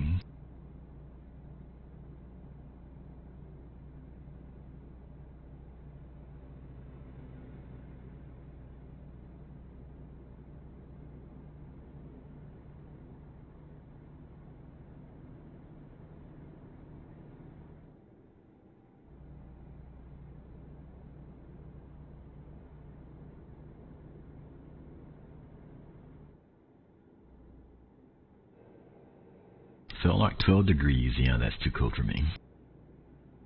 It's way too cold for me, actually. I think it was 38 when I woke up here.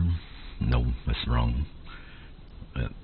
Not 38. 38 would be that bad. I mean, it would be cold, but it would be that bad. It was 28 when I woke up here this morning. And that was bad enough.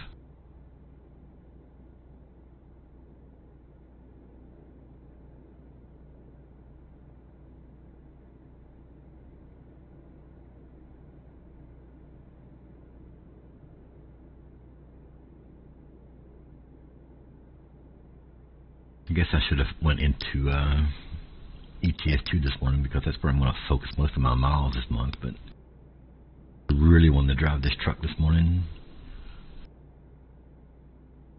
Put on more clothes. Well, I mean, that's true. That's very true. You could do that.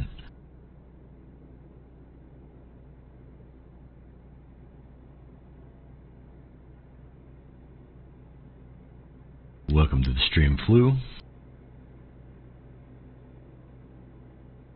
How are you today?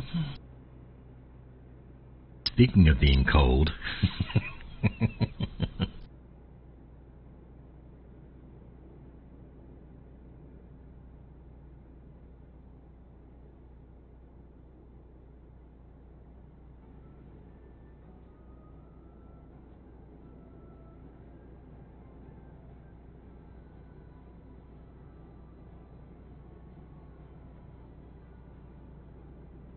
Check out a clip from one of Flu's streams here.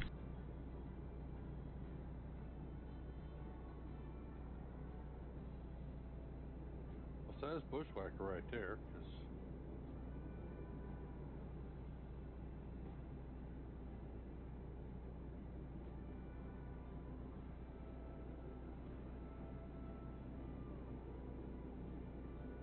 Doing some dancing. Uh-oh. Uh-oh.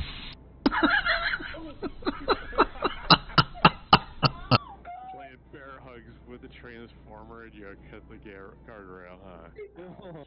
I saw someone to the right of me. Who was that? Blue? Yeah. I think it's like, Oops.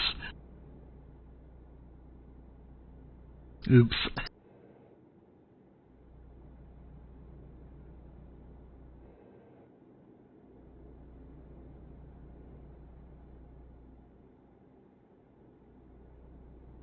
Good clip, I like that one.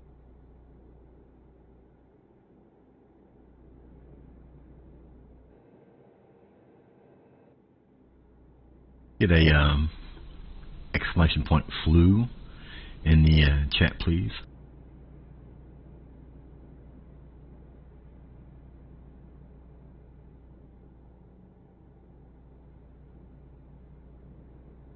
Thank you, Castaway.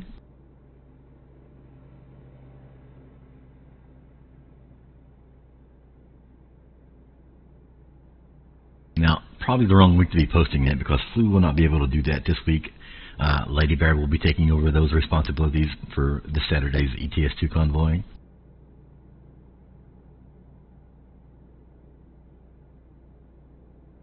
She'll go from the Coffee and Trucking Show Saturday morning at 9 a.m.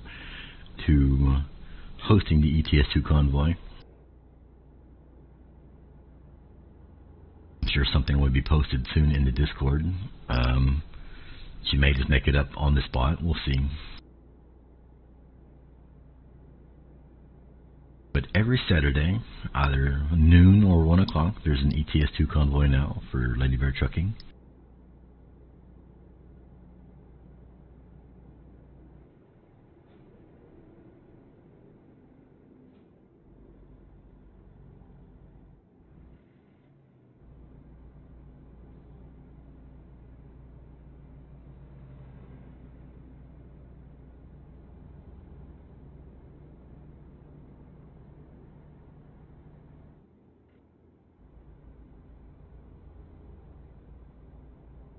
All the buses in this game, the classic cars in this game,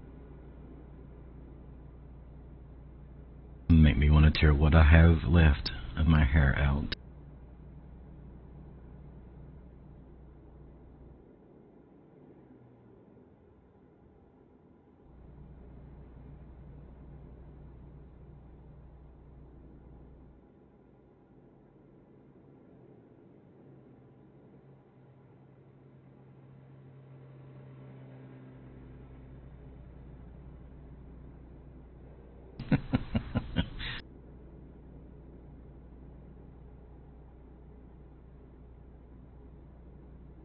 I'm not sure why it was routing me off the interstate there, but okay.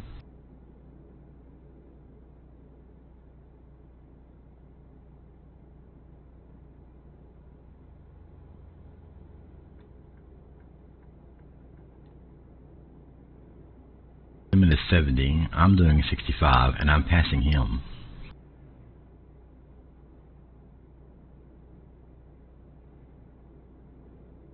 So, y'all tell me what's up with that.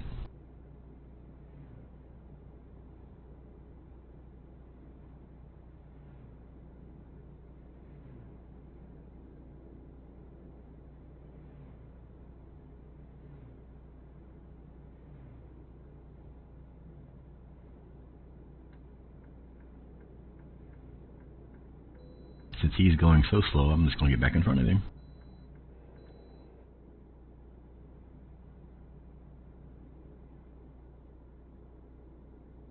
We are on our way to Tyler, Texas, to the Walmart Logistics Center.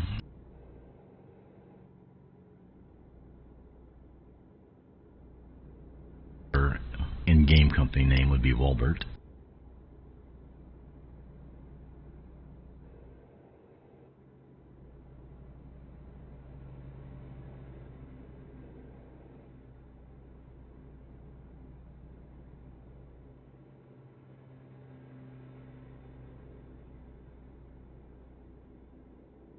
Talking like a Canadian flu. Don't know if you're aware of that or not.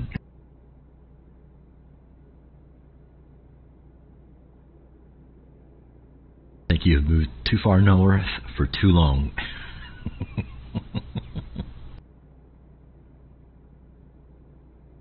It's actually going to be above zero for today, or a bit for today.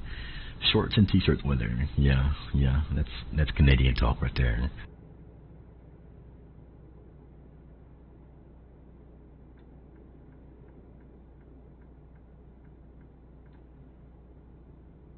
And Castaway has to be macho man here. I wear shorts year round with a sweatshirt in winter. Southern Manitoba.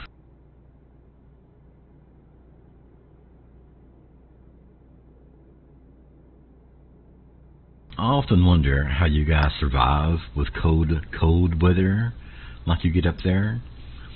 But then summer comes around in Kentucky in the South, and I wonder how I survive here during the summer.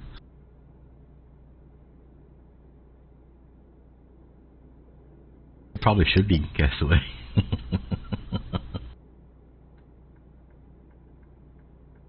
Minnesota probably wouldn't care.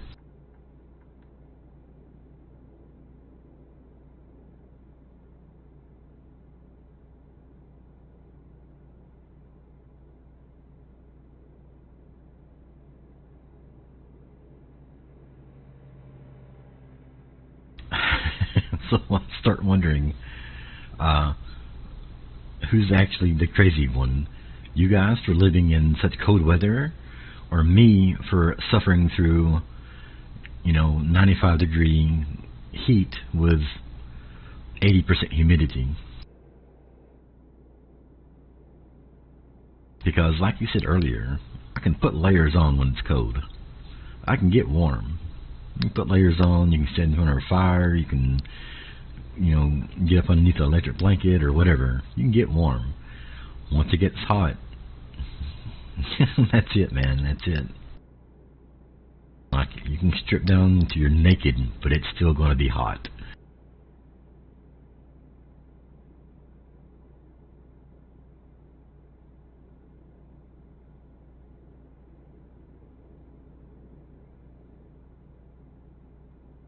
I mean, it is possible to go out and do things when it's cold.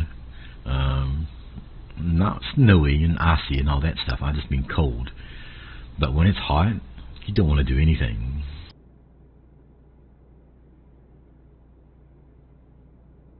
Need to move into a snow state? I do.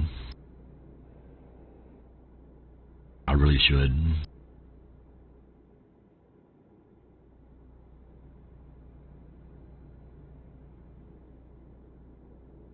Get away from this stupid heat during the summer. Like I said, 95 degrees and 80% humidity for the birds.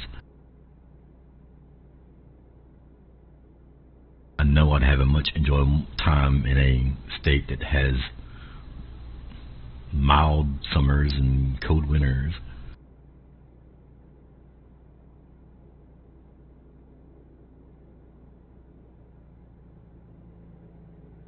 That would be ideal. It really would, because here it's like wrapping a warm, wet blanket around you every time you go outside in July and August and June.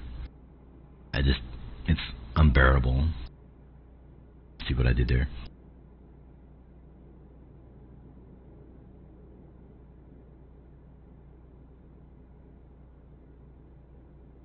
So, the more, the older I get, the less crazy I think you guys are for living up north. Unbearable. Exactly right, me lady bear. Good morning, sunshine.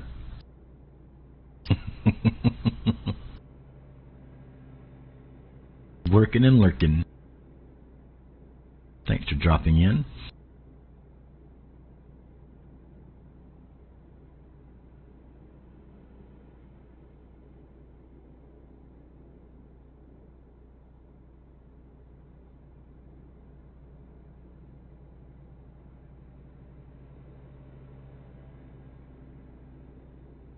Lady, if you haven't noticed, you got a gift sub from Castaway, along with your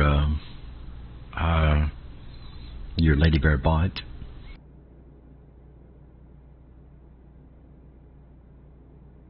Not sure what that is, Commando. try a different browser if you've got one. I'm not exactly sure what's causing that error. I know you and Frosty get that error on Firefox.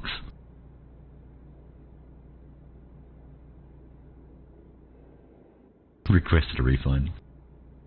Welcome to the stream, Commando. I know you're having trouble watching, but I'll holler at you anyway.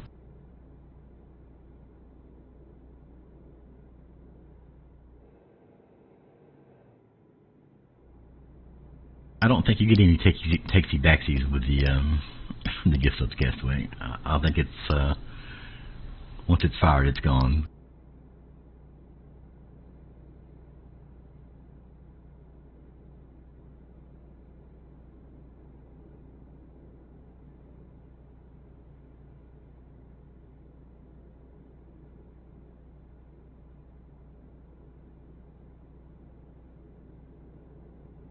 We're headed to Tyler, Texas, hauling a load of mangoes.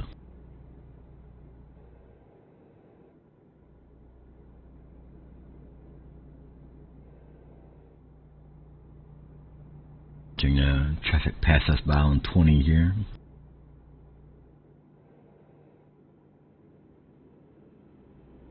Castaway says clear browser cache to clear error code. It's a good idea. Like I said, he's not the only one that I know with that problem. Frosty9 has the exact same issue with Firefox. I've tried different settings in OBS. I'm not sure what's causing it. I don't know if it's on my end in OBS software, the stream settings, or if it's something on their end in their browser settings, or what the issue is. But Googled it. Oh, pardon me, you goggled it. Ooh.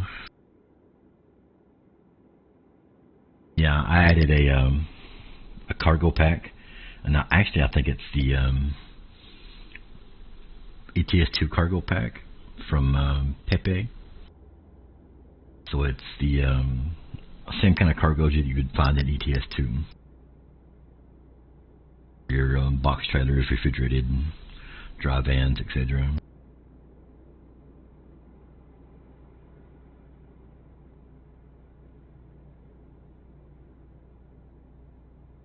Well, thank you, Cafe, for goggling the error code. Like I said, I'm not sure what's causing it, but you're not the only surfer from it, Commando, I know.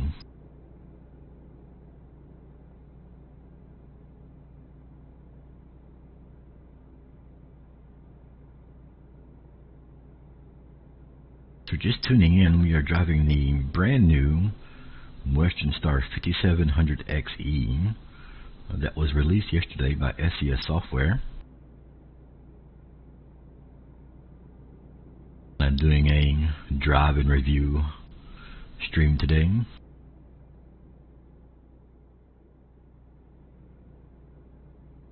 Overall, the truck is very nice. Smooth driving, nice turn radius. So far, it's powerful enough even with the 600. But I haven't hauled anything really heavy, and probably won't with the truck. I've got other trucks for that. Exterior styling is borderline. I mean, it's not awesome, but it's decent looking. Interior, though, is outstanding. SES did a fantastic job on the exterior and interior styling. Pardon me. Again, the only issue I have with the interior is the information display dashboard there. A little too small for my liking. Hard to read even in the default seat position.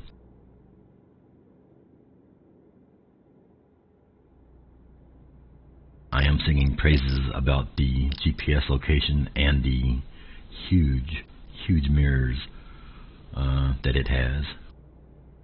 And they are hard to see around if you're pulling out of a drive, a stop sign or such, but making a turn.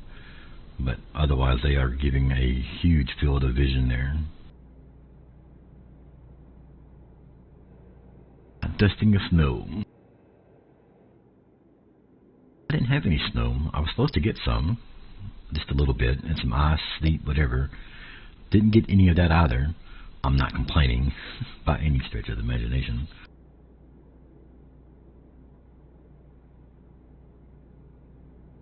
You're supposed to get some yesterday morning, it missed us. Supposed to get some yesterday afternoon, that missed us.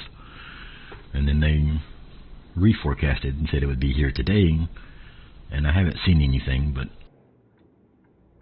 plenty of day left.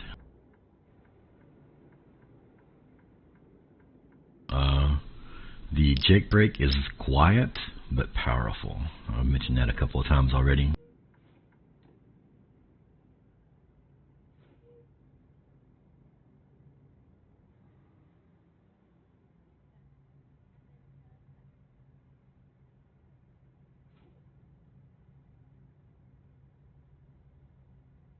Truck is very quiet. The engine is extremely quiet. Sitting idle like this, you can just barely hear it.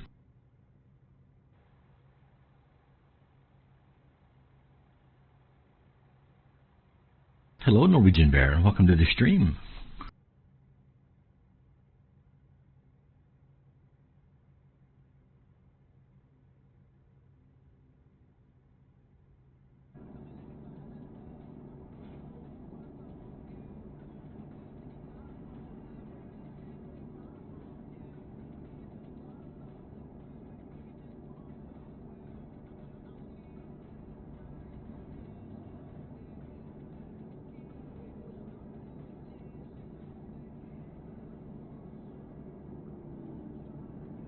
She's very fast.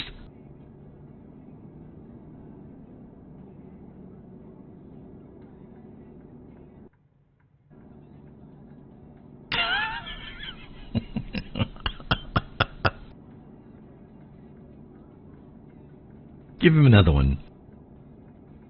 He deserves to.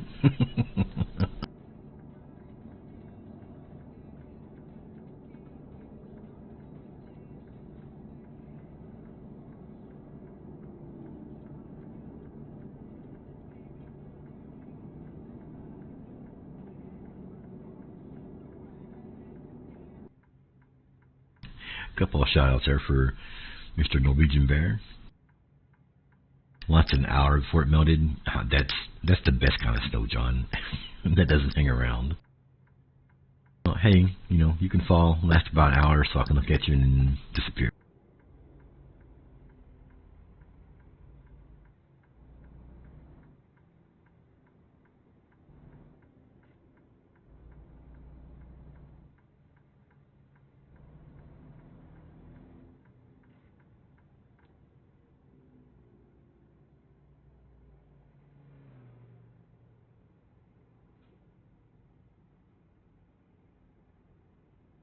I think that truck got lost. Got to the middle of the intersection, just stopped.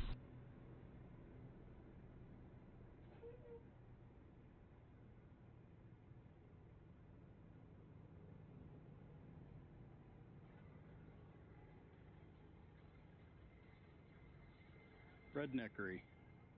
I don't see anybody in. Let's go raid Redneckery.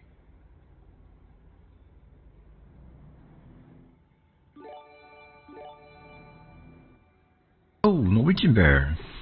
Thank you for the gifted sub, sir. That's awesome. You guys are killing it this morning. Wow. Razorblade, Racing Mike 73, TC Easy Gamer, Kalassi, and Jim Mortality. All got a gifted sub. Thank you very much, Norwegian Bear. Very much appreciated.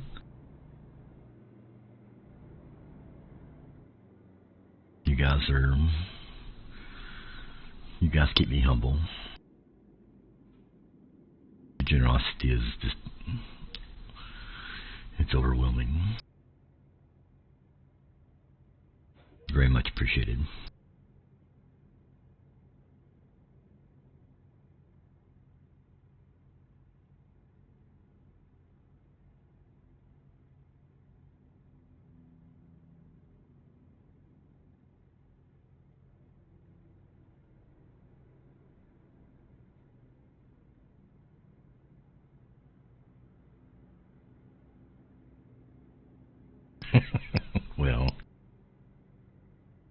I don't like to make a spectacle of it, Castaway, but yes.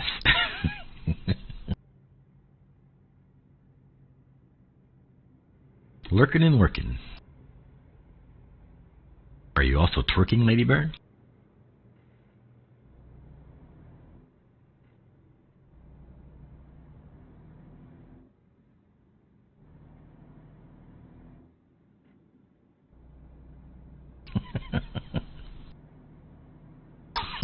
Close enough. Close enough. We'll call that a twerk.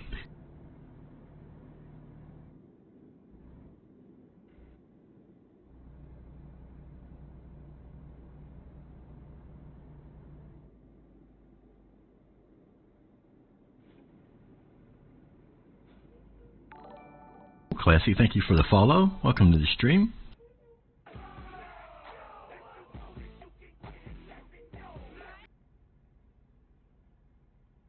Wiggle, wiggle, wiggle. Got a gifted sub. Wasn't a follower yet. I'm glad that prompted you to throw a follow in there. Appreciate that very much. Welcome to the stream.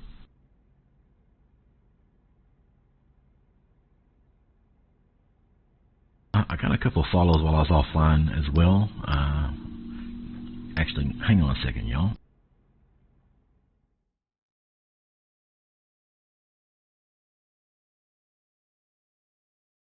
I'm going to scroll down through here because I got some follows while I was offline.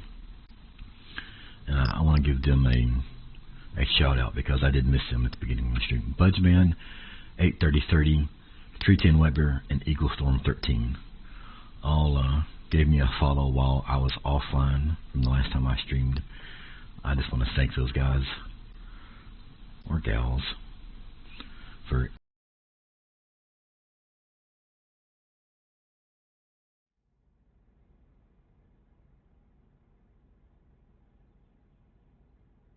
doing good, doing good.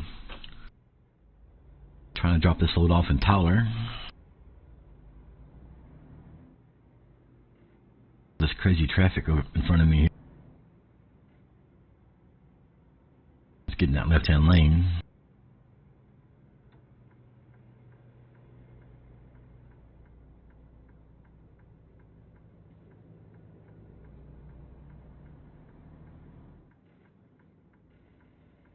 If I can find the right gear.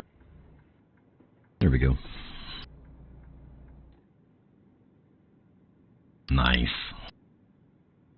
Oh yeah, we need more people in ATS. ETS2's got plenty. We need more ATS drivers.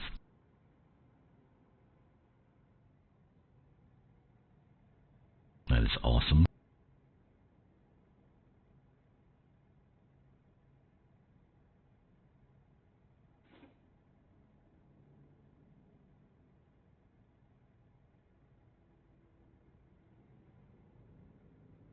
Oh yeah. We had a bear recruit his wife yesterday. I think that is the coolest thing ever. So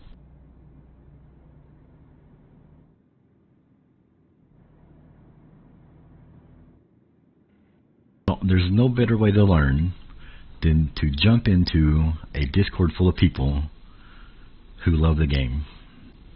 And I'll just say, being around like-minded individuals who also enjoy ATS or ETS2 is a huge help. Like, it is just a great learning experience to do it with friends.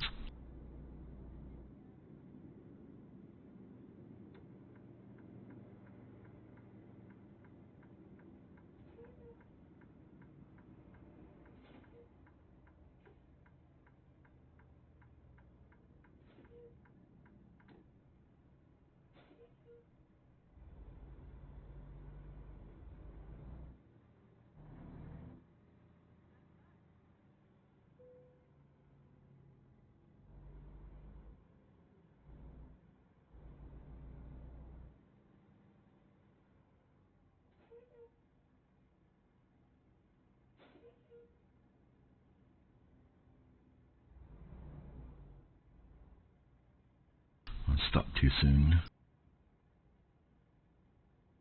going to trip.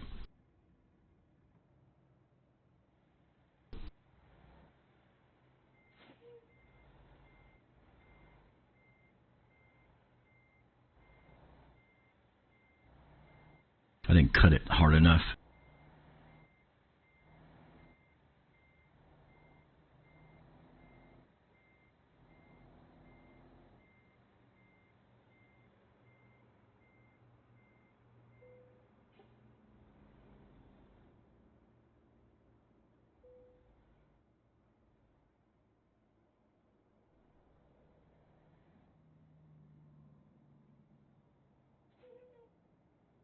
There we go. The new Western Star 5700XE. I do like it, Norwegian Bear. It is a very nice truck.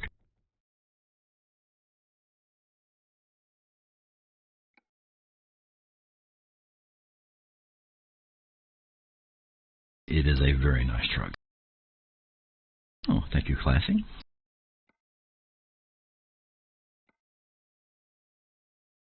See what we got for cargo here in Tyler.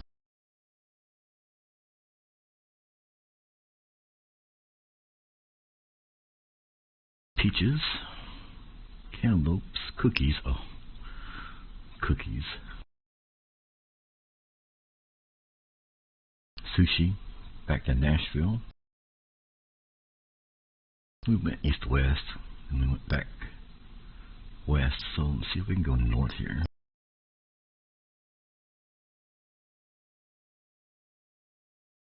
Or south. We can go south, I guess.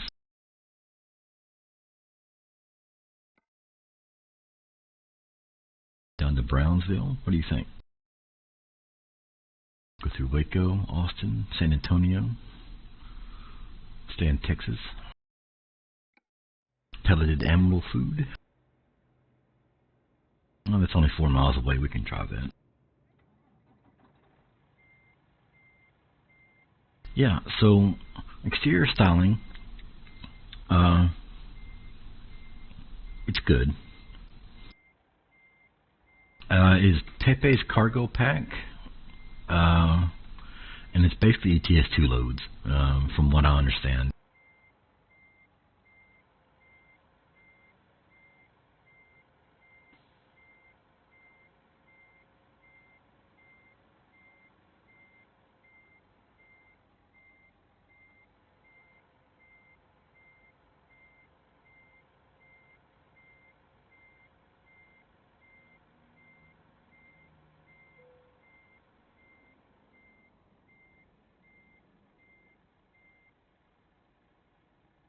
Quick little tour outside the truck here real quick.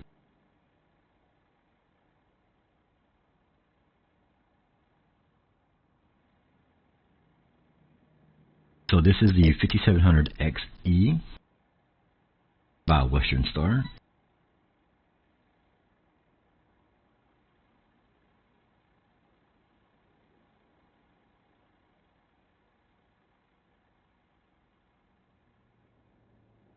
This is the large sleeper version. I think it's the 82-inch sleeper.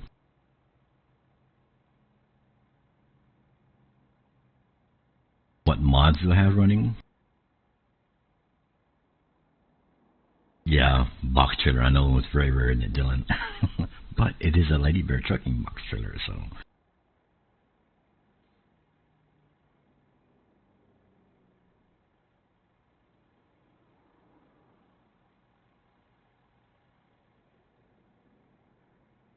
It has the aero kit installed on it, so it's got the that part there. The long side skirts has a 300-gallon fuel tank on it. It says it's 300 gallons. I don't think it actually is, because it says 240 in trucking. But the styling is decent. Exterior styling is decent on the truck. I will not be making a skin for this truck. That will be Flu's job. He is the skin master. So you will need to talk to Old Man Flu.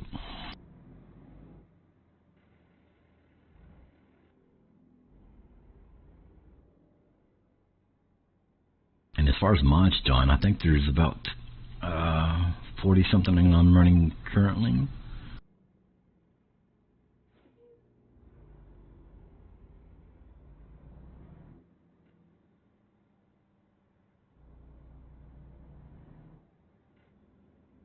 Couldn't name them all. It'd be impossible for me to name them all. But yeah, there's about 40 something that I'm currently running. I can do a quick little. Let me go fuel up, pick up this next load, then I will jump out to the mod manager and give you a look.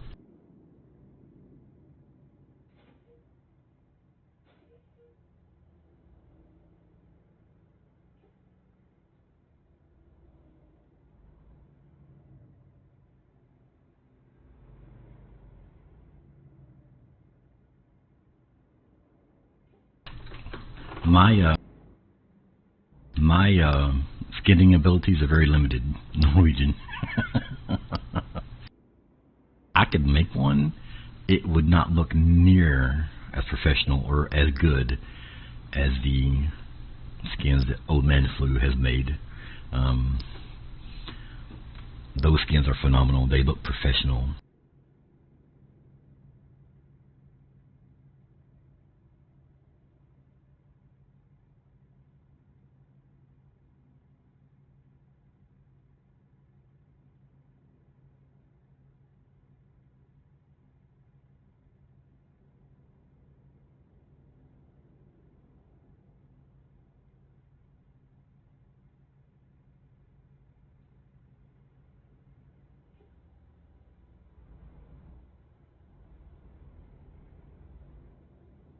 Don't know that I'm going to get through this red light this time, but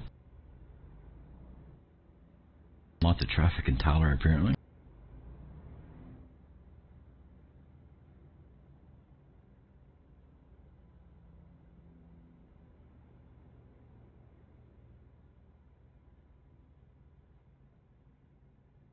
I'm going to fly and pick this up.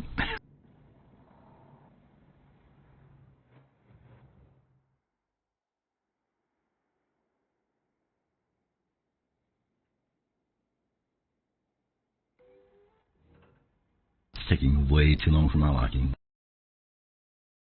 Dinner is ready. Oh yeah, food time.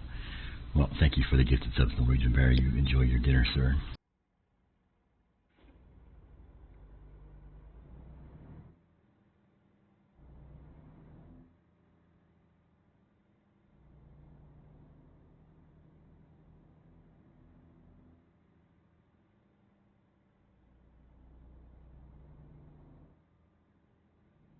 Get over and pick this cargo up.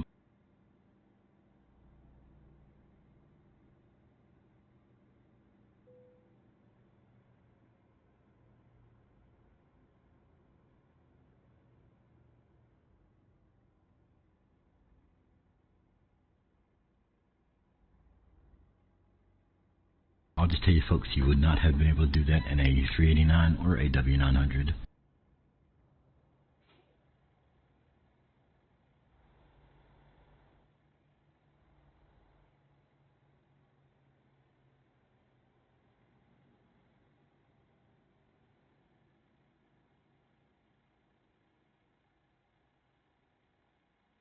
Well, there are a lot of people on the Steam Workshop and a lot of people in the Bear's Den who would disagree with that, Flu.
Bump this dock.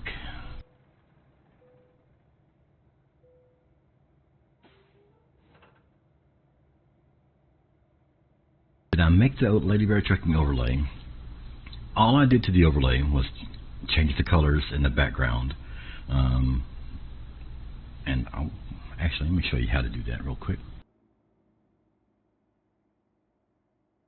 Menu.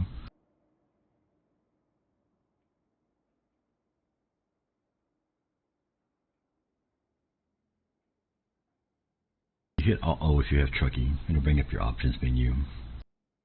And of course, you've got all these settings here. And then the customize. The customize option here. Primary color is your background color. Main font color, of course, is the color of the font. I did add the Lady Bear Trucking logo, the bear claw here, with this button here. And then you can change the size of the logo in pixels right here with these numbers. So while I didn't make the thing here, I did customize a little bit. So of course then you can put sound alerts for your speed warning, race miles and such, and then what information it's showing on trucky. Show truck brand and name is not checked. Show wheel lift indicator, I don't use that. Everything else is checked there. So odometer, damage gear, RPM, fuel volume, etc., etc. Job info, indicators and lights. There's just a whole list of things here that you can make this display, and just a ton of options. Trucky has quickly become one of the mainstays that I use. Well, crud. While driving.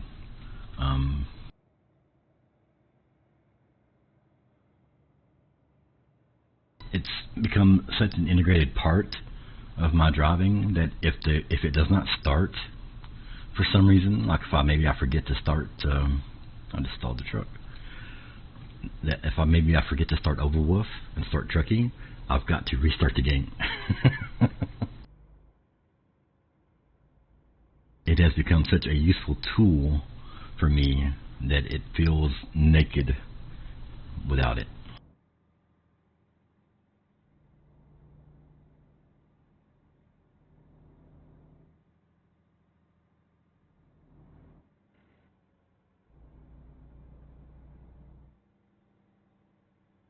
Yeah, Alt O, and then of course when I do that, mine tabs me back out. That's no big deal.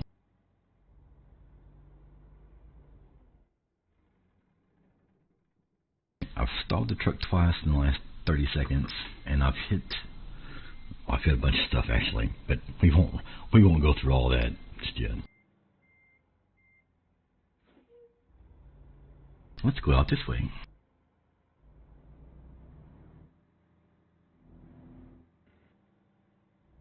That is one of my absolute favorite features. Seeing how much time it's going to take to deliver the load in real time.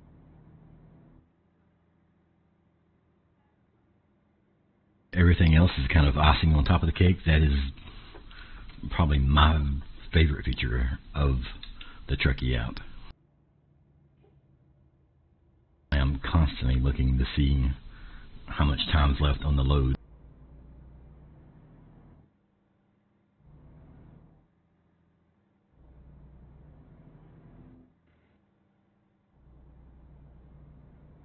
Go across the street up here and refuel before we get rolling.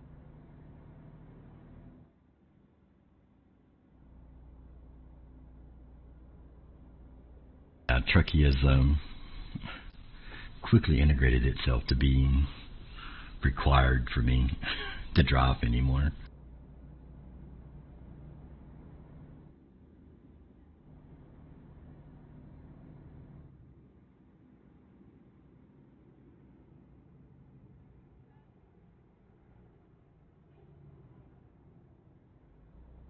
Fantastic program, fantastic tool. I didn't even mention the dispatcher.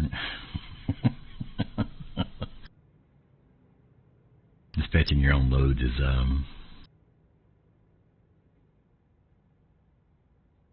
freedom. We used to use an app called speedometer, not speedometer. What's that called? What was that app called?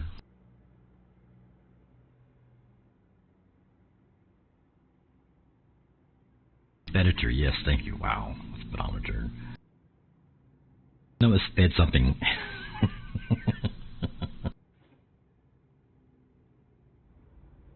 To generate your own truck own loads, and it didn't have nearly the interface that Trucky had.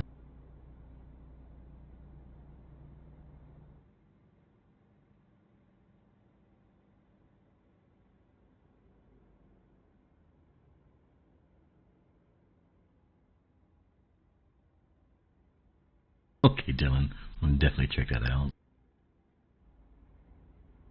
Did I turn into the wrong spot here? I bet I did.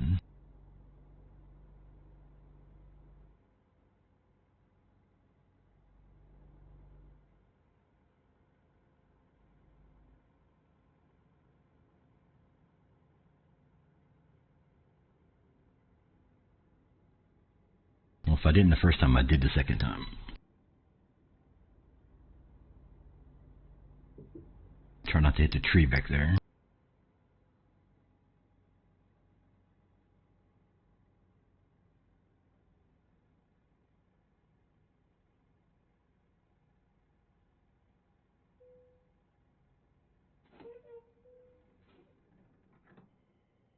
Yeah, so we used to use a program called Speditor, and it was a simple load generating tool, but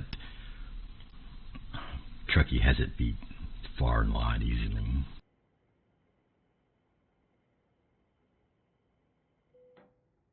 Okay, so I do have a 300-gallon tank.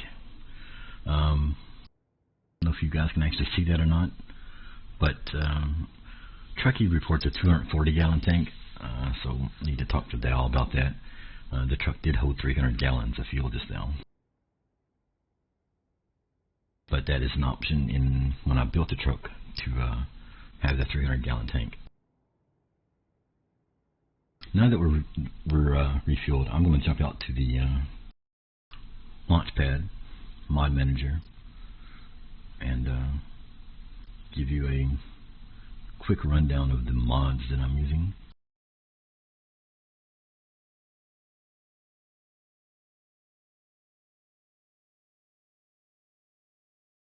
"46 current mods." We'll start at the bottom and work our way up.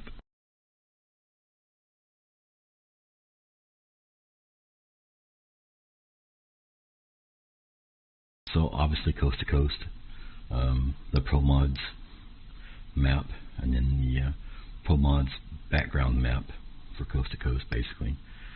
Engine sounds 3.4, the real Eaton Fuller transmission mods, Caterpillar sound engine pack by Z Mods, Cummins N14 sound engine pack by Z Mods, combined engine pack, JC amateur engine pack, the Lady Bear skins for SES trucks by Flew, realistic roads, realistic economy. I like this, the realistic economy, and I'll show you what that does in a moment. Spartiesville pack, Cecil's mega pack, JC amateur engine sound effect pack, no damage mod, simple strop for the Mac Anthem. That's a whatever. The Res Built, Lady Bear Garage air brake sound mod, the Lady Bear trucking skin for the Res Built 389, the double lowboy mod that allows me to create multiple lowboy trailers for heavy hauls, real traffic density ATS. This mod adds more traffic at certain times of the day and around cities. That's why it gets heavy around larger cities.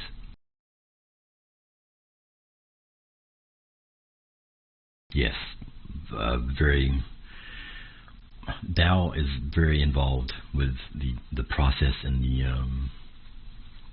I don't know, the interaction with us in the Bearsden. It's awesome to see. He takes an active part in discussions when things happen. He is quick to respond when tagged for whatever reason. I try not to tag him as often because I know he's busy, but if there's a question that I'd like would like an answer to that I think would be beneficial to the rest of the bears, I do tag him in the channel and let him kind of explain what the thought process is and what his thoughts and feelings are on a certain particular aspect of the Trucky app. Getting back to the mods, Resworth 900, which is Alan Rez's latest creation, the W900 by Alan Resworth W900. That's on the Steam Workshop, by the way. No Limits mod for Special Transport DLC. This allows you to carry the Special Transport DLC without needing the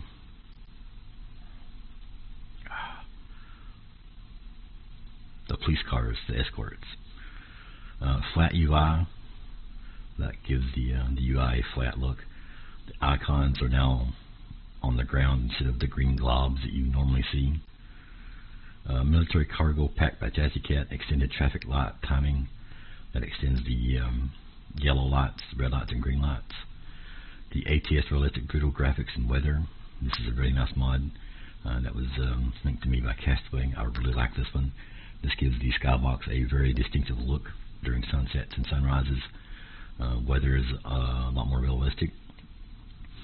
Dom's 379. This is a free mod that I found on Reddit. This is the free version of his popular 379 truck, and then there are several mods associated with that, the skin pack engines and a fix for the 1.46 update. The one you're mentioning here just a moment ago, John, was Pepe's Cargo Pack, and I'll click the info for this. A simple modification adding 170 different commodities for transport in container, dry van, curtain-sider, insulated, and refrigerated trailers. And you can see a list here. There's chemicals, electronics, food, crops, animal products, and then household appliances, furniture, miscellaneous house items, tech, like alternators, car engines, chainsaws, power tools, building materials, miscellaneous charcoal, cigarettes, toners, silage, recyclable waste, and other such things. A lot of this you could haul in ETS2 already. So I think of this as the ETS2 cargo pack for ATS, because a lot of these things are already in ETS2, and now you could haul them in ATS, and it's called Pepe's Cargo Pack. It's available in the Steam Workshop. High quality construction props. This one is a John recommendation, actually. I just added this one. Real companies and gas stations, billboards. Of course, the Lady Bear male driver, Lady Bear female driver, the Lady Bear skin for the box trailer, Lady Bear mud flaps, and then a Real Tires Trailers edition that adds real tires to trailers. So there's about 43, I think I said in all. Yeah, 46, pardon me, 46 in all on this profile.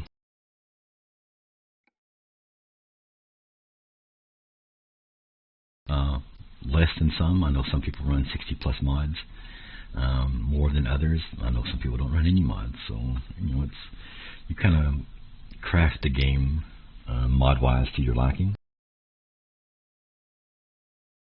It's very adaptable. If you have questions about any of those, feel free to DM me or post in the Bears Den Discord, and I will try to answer as best I can.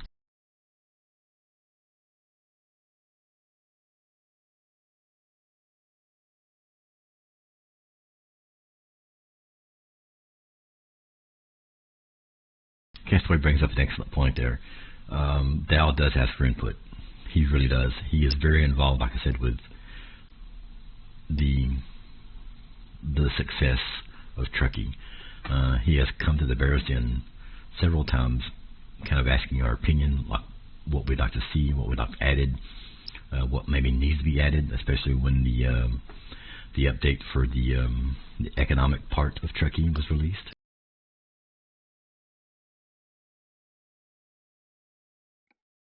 You can really tailor your game using mods to be, to your liking.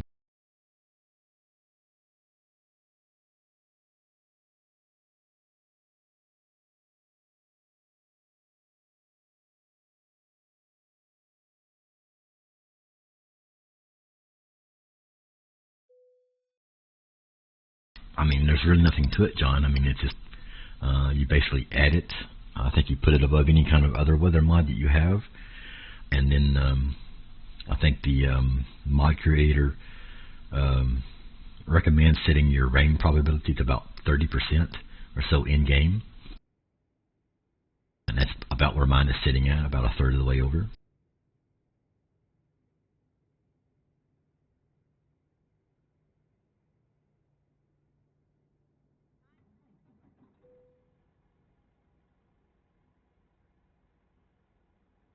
I was going to do something just now, and then I forgot what it was.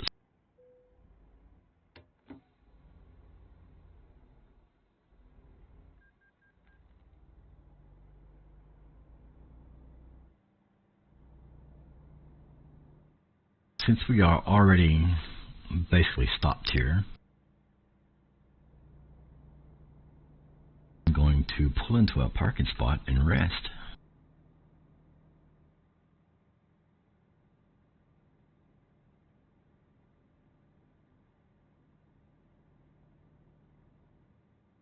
Because it's about that time of day anyway.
Here's a screenshot. Thank you, Castaway. Wake up to a nice foggy morning. That's the weather mod working.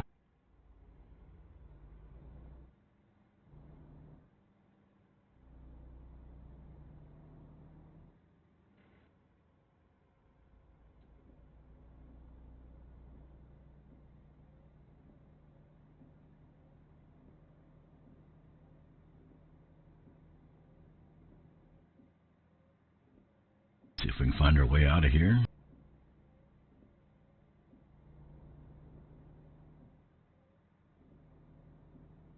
Oh, we're headed to Brownsville. There comes the rain.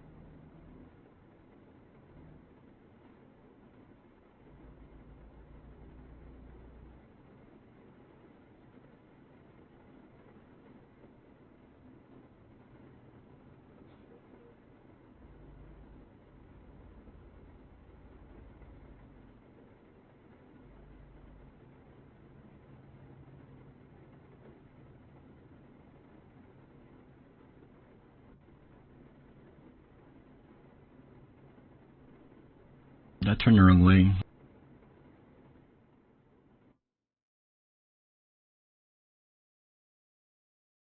I did not. Just GPS is messed up. Okay.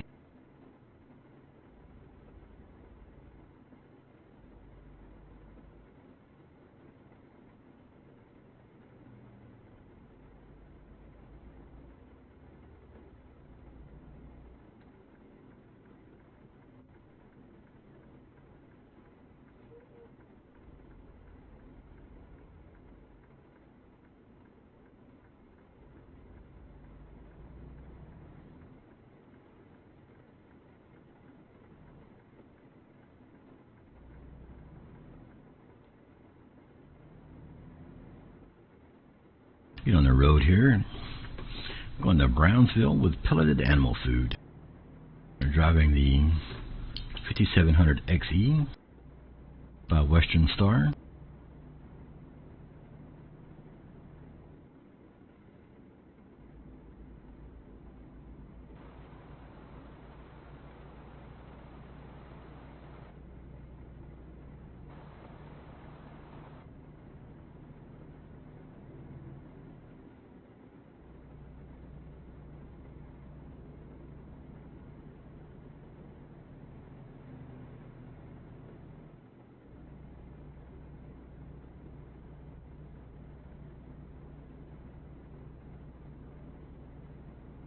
Truck has got good acceleration, even carrying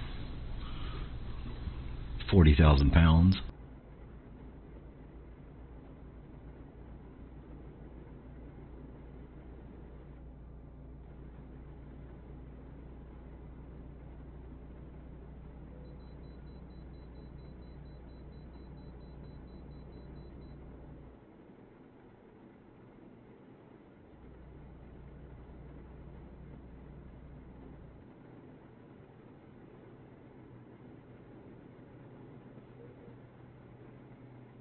It's hard to hear that Jake over the rain, but it's working.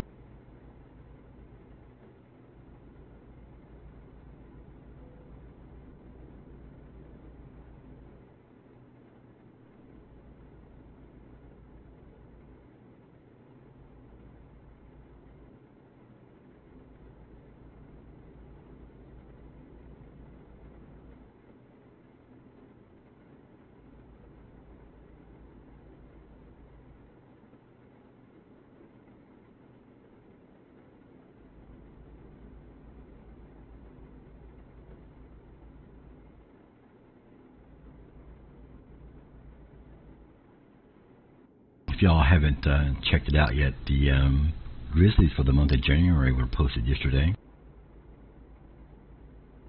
I think we got 13 total.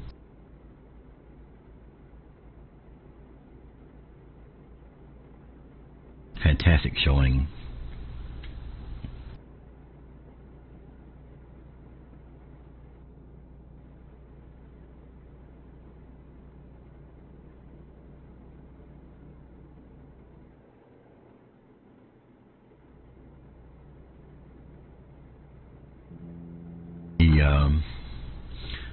The drawing has also come to a close because it was for the month of January.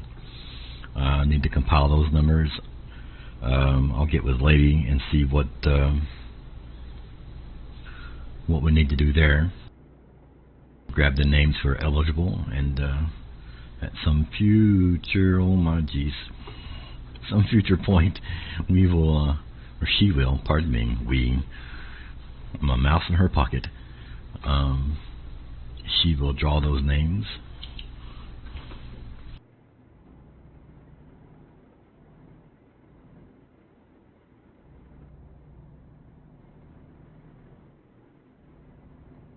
And that was the 5K challenge.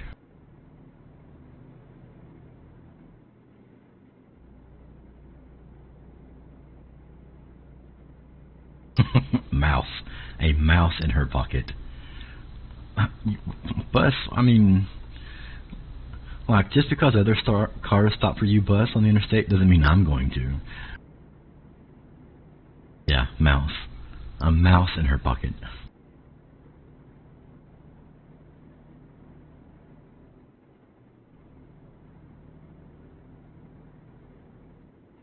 Don't know where you got mouse.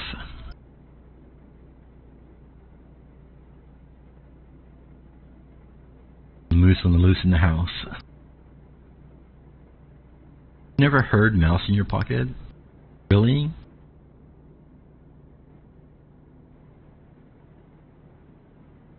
I can't believe you've never heard that.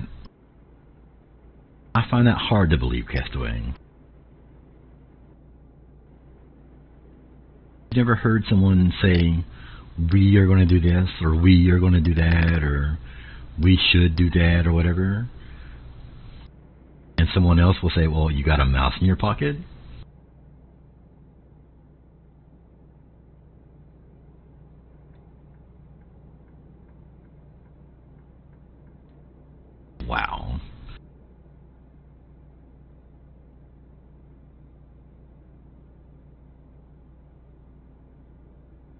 I just didn't make it up, I promise. It's an actual thing.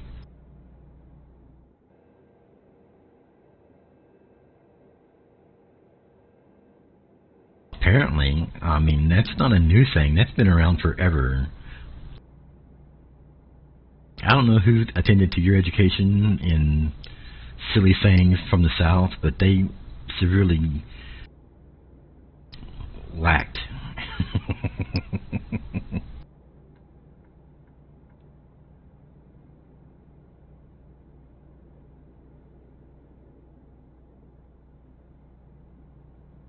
Like, I've heard that all my life. I don't see how you've never heard that.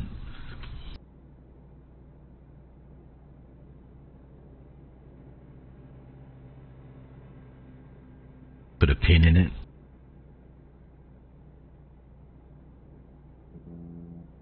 I promise, Castaway, that is a saying. No, no, no, no, no, no, no, no. That saying is older than I am, and that's saying something.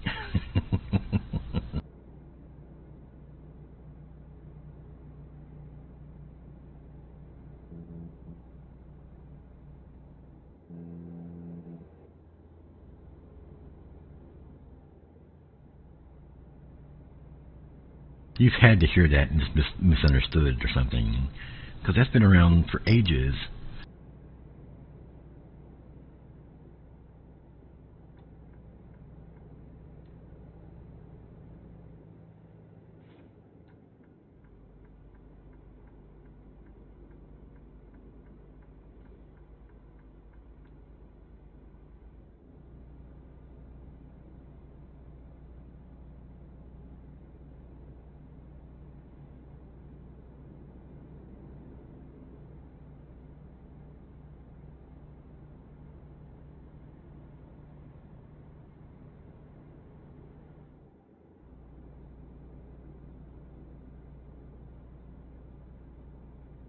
You get a lot when someone's, like I said, talking about doing something, and the second party of the conversation, they're involved. You know, the first person is like, well, we need to clean the house, or we should clean the house, or whatever. And the second person is just against the ideal, or being a smartass, whatever the case may be. And say, what, you got a mouse in your pocket?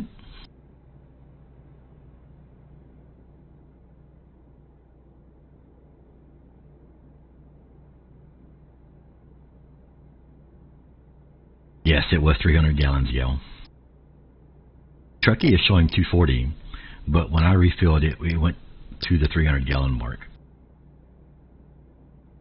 So it is a tricky error, just a textual error.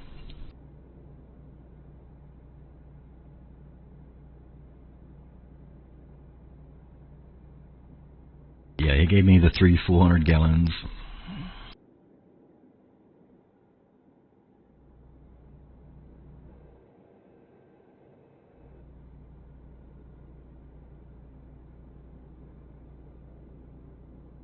Okay, there's a lot of big words in that statement, Castaway. Please simplify that down to hillbilly speak.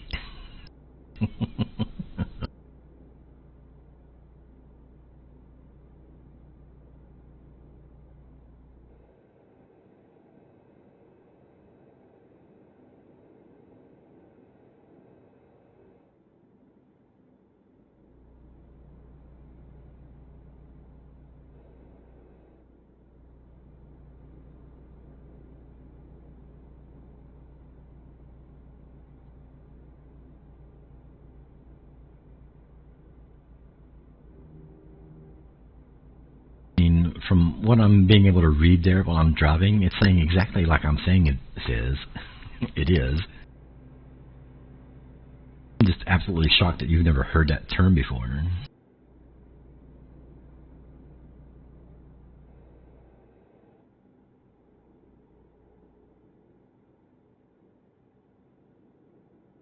But yeah, I've heard that term before.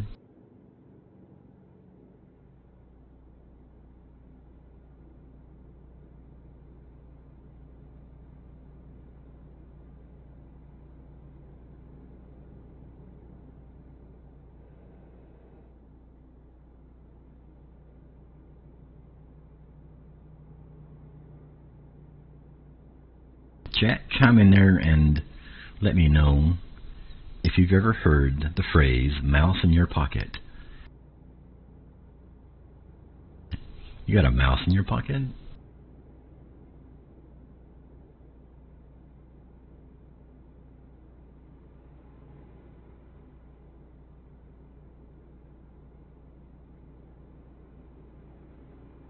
Maybe it's a regional thing. Maybe it's just down here. I don't know.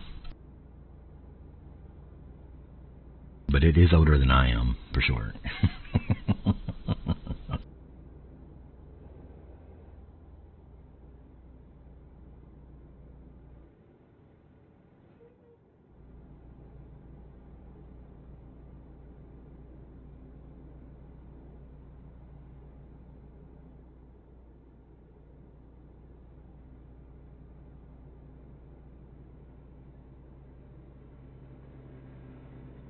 Hello, Eric. Welcome to the stream. Yeah, see, even Yale's heard of it.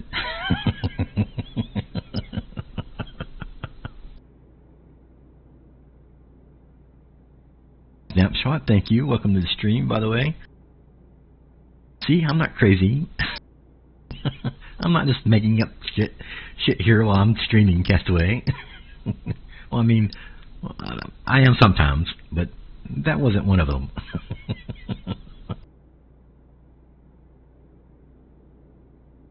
Of course they're agreeing with me, Castaway. It's my stream. They're supposed to.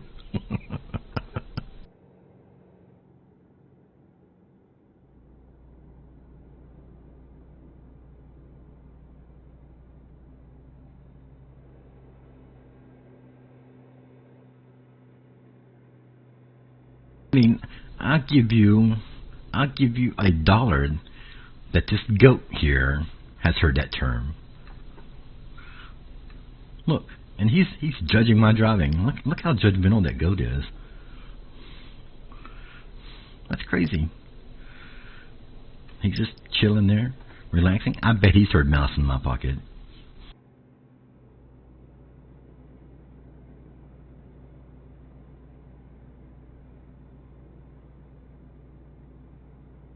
See, Snap's even passing it on to the younger generation. Their kids can hear it someday.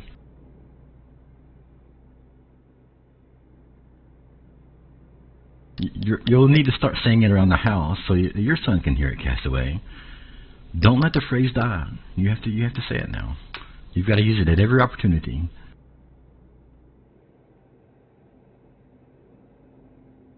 Probably look at you like you're nuts, but you know he probably does that already, right? So no difference.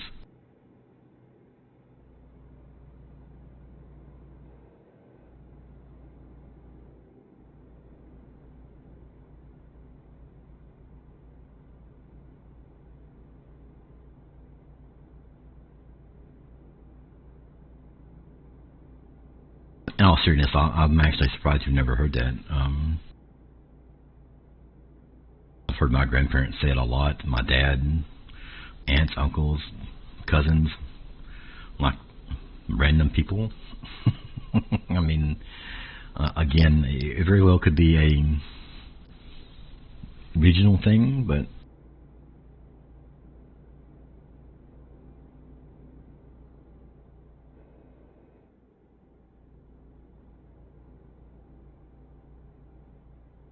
I'm not sure what that means. Eric, are you saying it's Payday Friday?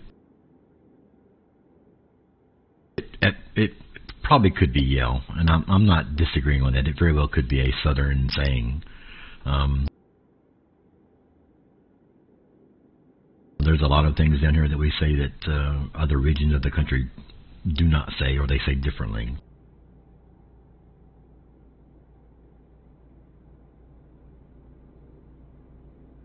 For instance, and this is just a for instance, if you're in a restaurant, we always order a Coke. Like, it doesn't matter what the actual brand is, we always order a Coke. Whether it be a Pepsi or an RC or, whatever, they're all Cokes down here.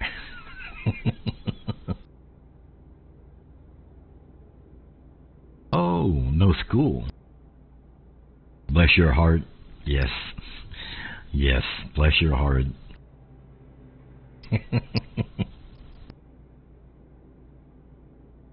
And depending on the context and how that's said, that could either be a term of sympathy or an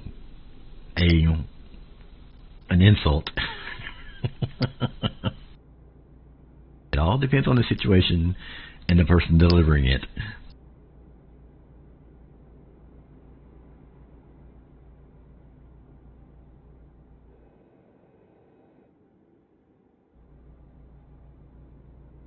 It's all about context with that particular phrase.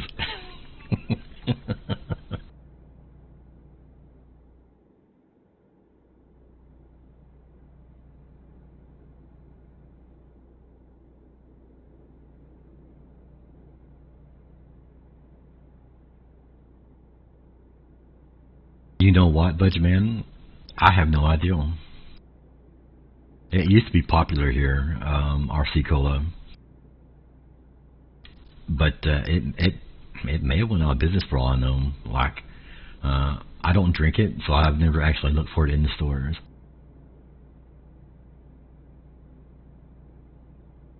Rarely, exactly, rarely. It's mostly used to indicate, well, just to be blunt, stupid.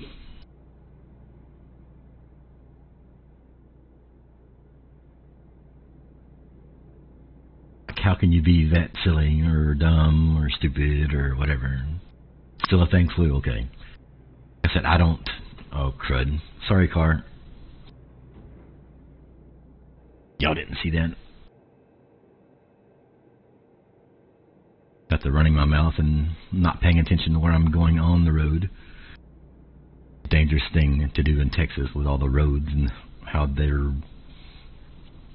lined.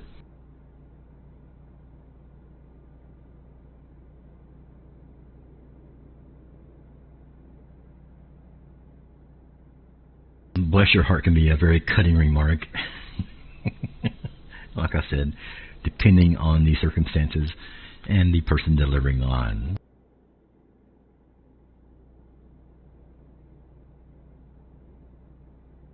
The real battle begins on whether or not soft drinks are to be called soda, pop, or soda pop. Well, that's what I'm saying. Here, they're all called Coke. They're not soda, they're not pop, they're not soda pop, they're all Cokes. If you want a soft drink in the South, you say, give me a Coke. It doesn't matter what actually brand it is or what flavor it is, I want a Coke. Then you specify, well, give me a Mountain Dew, give me an orange soda, give me a whatever, give me a root beer, give me a Coke.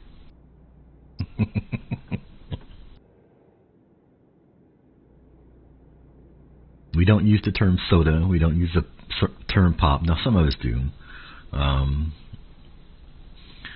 Or we definitely don't combine them, soda pop. They're all Cokes.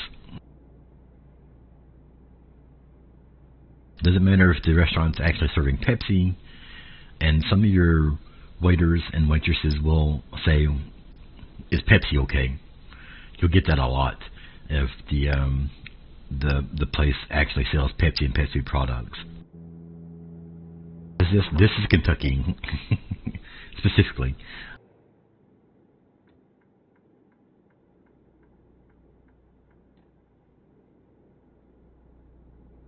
But if you say, give me a Coke, you know, if they don't actually serve Cokes, they sell Pepsis, they'll say, is Pepsi okay? And, you know, yeah.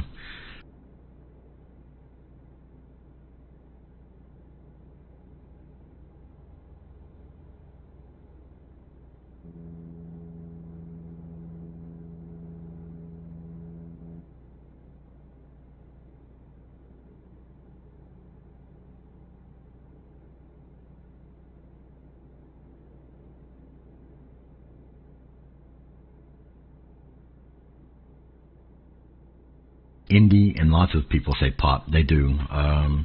My family moves back and forth from Indianapolis back to Kentucky several times before I was born.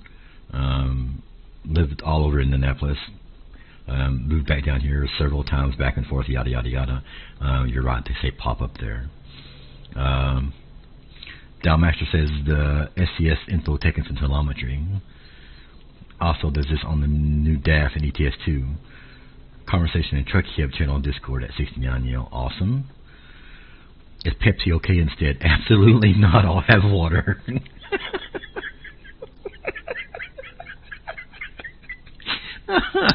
Oh man, I'll get back to that in a second. Yeah, I want to move on to the Budgetman's comment here.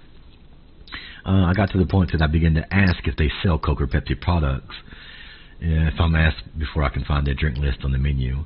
I prefer Pepsi myself. I like it better. My Coke of choice, my drink of choice is Mountain Dew, which is a Pepsi product. But if I were going to if I was going to choose between Coke and Pepsi, it would be Pepsi for me.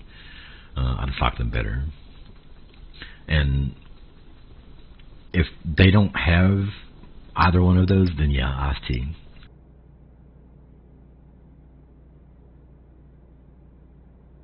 If they're out, if they're, currently out of whatever stock or whatever you want to call it, I'll just get iced tea.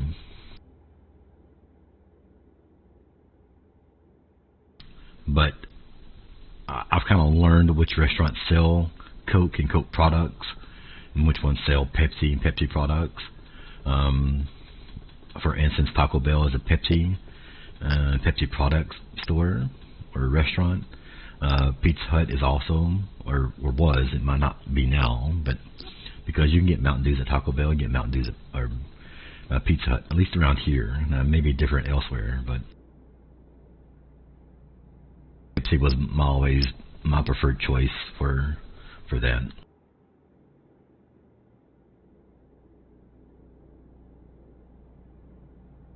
But yeah, you get that a lot. You say, give me a Coke, and then is Pepsi okay?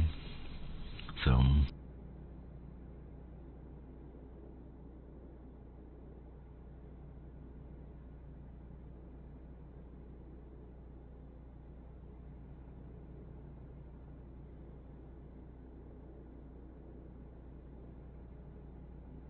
sweet tea, yes. None of this unsweetened stuff. Ugh. I don't see how people drink unsweetened tea. I mean, I know some of you have to because of health concerns, but unsweetened tea is yucky.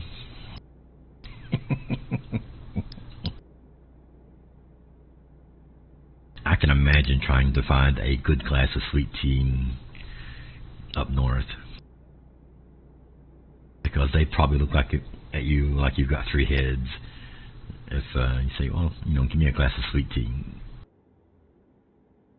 Even if they do have sweet tea, it's probably, lightly sweetened. It's not actually sweet tea.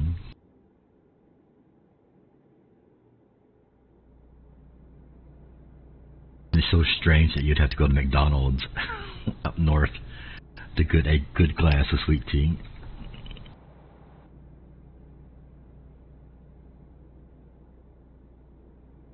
Because almost every restaurant you walk in here, whether it be a franchise like McDonald's or Taco Bell or whatever, Dairy Queen, they would have sweet tea on the menu, and it would be actual sweet tea. And that's a definite and obvious for any restaurant that you would actually walk into and sit down and eat, such as we've got a restaurant here called Bob's House or stuff like that. I'm outside, guys. Oh, got a shout out for 69 Yale. Thank you, Castaway.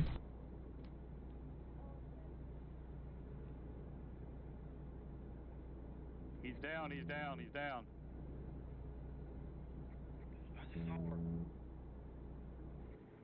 Here? I did too. Yep, I saw it.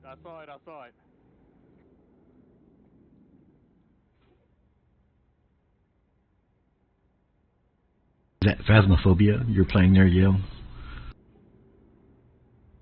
Depends on how sweet the tea, how sweet tea is made. If it's made with Made with, because of a lot of sweet tea is made with high fructose corn syrup. Yes. Sweet tea we're referring to is made with just sugar. So you just make, a glass of tea up and add your sugar. Why are you stopping in the middle of the road? Clip.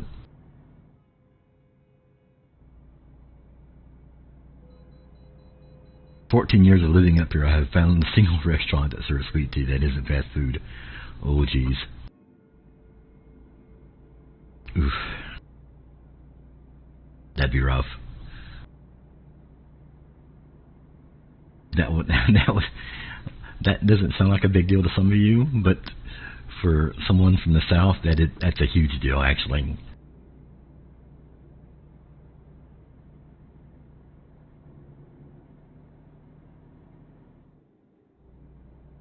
Any barbecue place you walk into down here, any mom and pop restaurant, that isn't a fast food or franchise restaurant, down here will have sweet tea.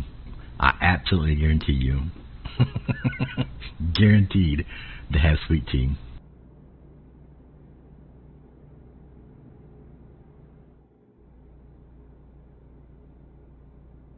As a matter of fact, I can't confirm this because I've never actually ordered it from there, but the Mexican restaurant down the street from me, I bet it serves iced tea.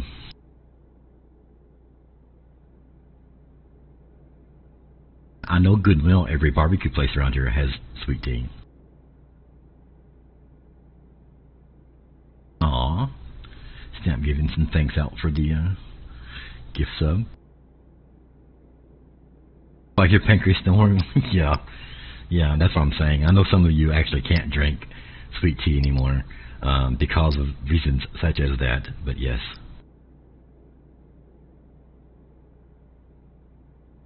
They do add just a little tea to their sugar cups.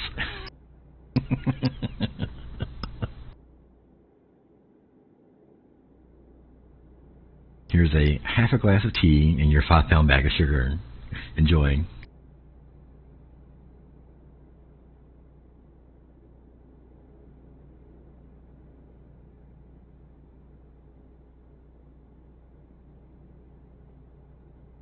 Definitely any mom and pop restaurant you walk into, any barbecue place you walk into in town, I'm talking about my town right here where I'm sitting in, has sweet tea.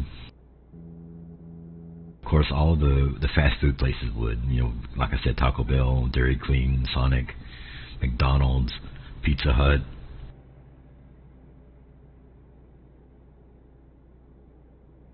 It seems so strange to me to walk into a restaurant up north and not be able to order a glass of sweet tea if that's what I wanted.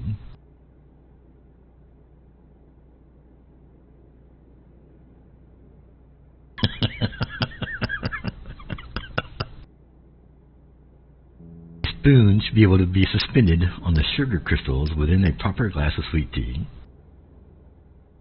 So that sounds so scientifically researched.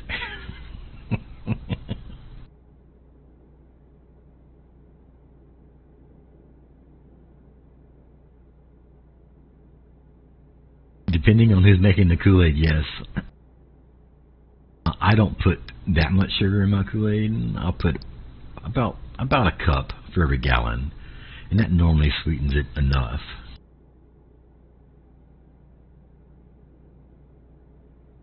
If I'd add a cup, maybe just a little less than that for every gallon of Kool-Aid that I make.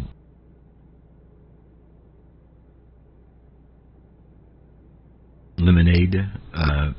Lemonade is one of those things that I don't want really sweet, but I want just a little sweet. If it's still just a little tangy, it's good.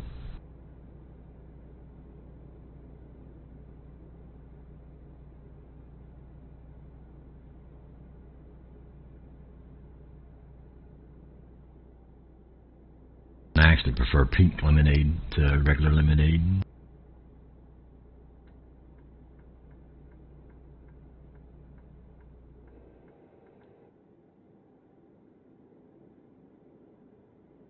Guess I should have got over and let this car on, but if he wants over here, he'll get over here anyway.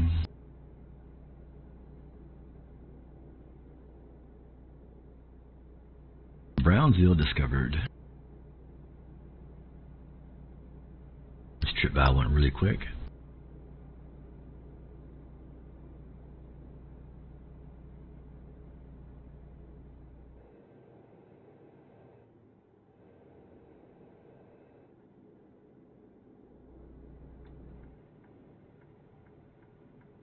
Yeah, you can barely tell that Jake is kicking in.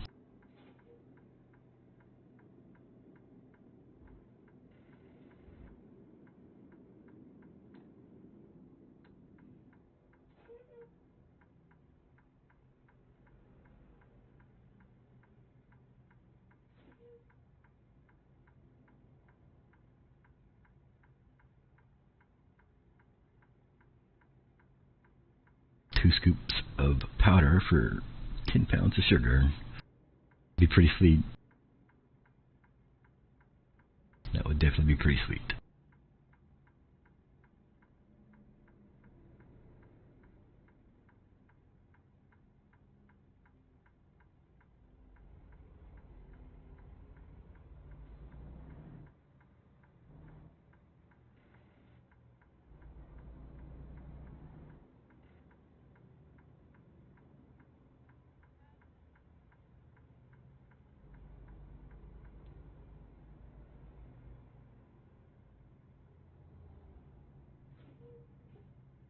We are in Brownsville, Texas.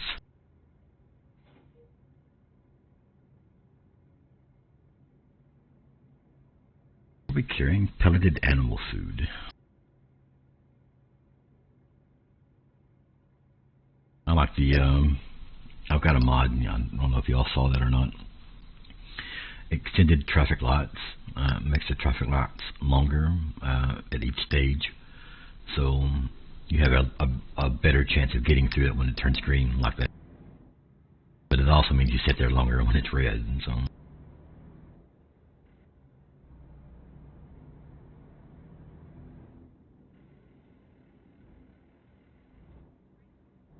Almost didn't get the gear there.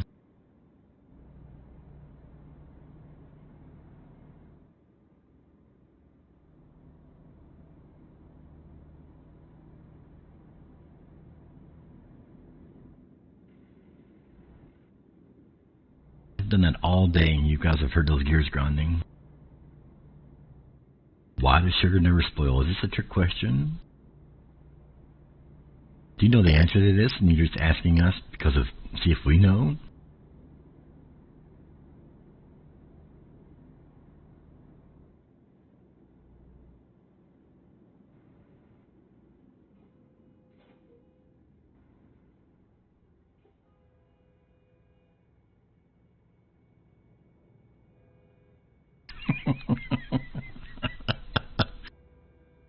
Well, okay. So I'm going to catch up with Chad here real quick. Since my parents and sisters are diabetic, I got used to drinking the diet soft drink. So when I have a regular Pepsi or Coke, it's too sweet.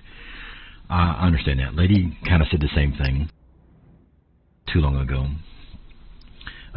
She got off drinking Dr. Pepper, which is her soft drink of choice, for about 10 years. And she recently started drinking it again and has found that some of it has been really syrupy, really, really too sweet for her. Which I can imagine not drinking something like that for so long and then going back to it, how sweet it would be after you've kind of broken that habit. Yeah, and yes, I am stopping at red lights, but to be fair, I am streaming. I am doing a sort of simulation style driving today because I'm driving with traffic. So normally there would be no traffic if I was just grinding for miles or whatever, playing for fun, so to speak. There would be no traffic, so I wouldn't be stopping at red lights.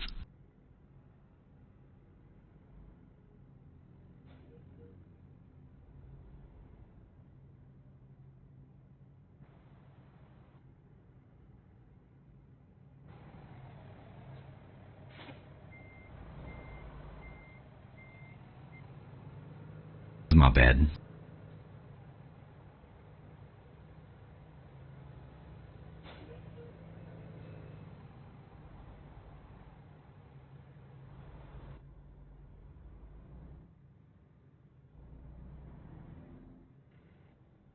a curb.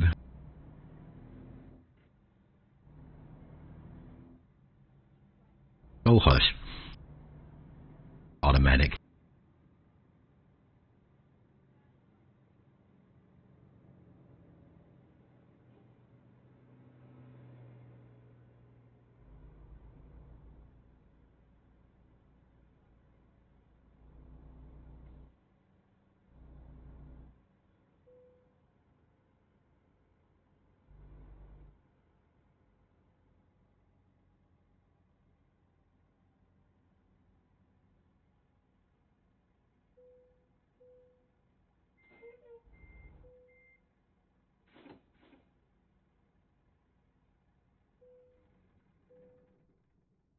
Of course I'm grinding. I gotta make sure they're still there. Be sure I didn't drop one on the trip down here.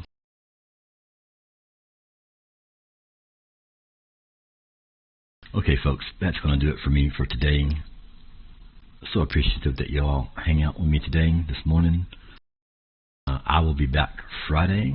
I don't know if I'll stream in the morning, but I'll definitely be streaming Friday evening for the Friday Night Convoy. That'll be at 6:30 p.m. Central Time.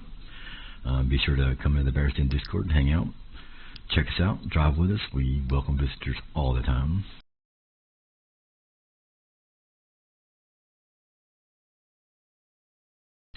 Don't be embellishing, okay, Castaway? It's bad enough that I wrecked a truck with 8 miles on it. I did not hit an old lady's dog, okay?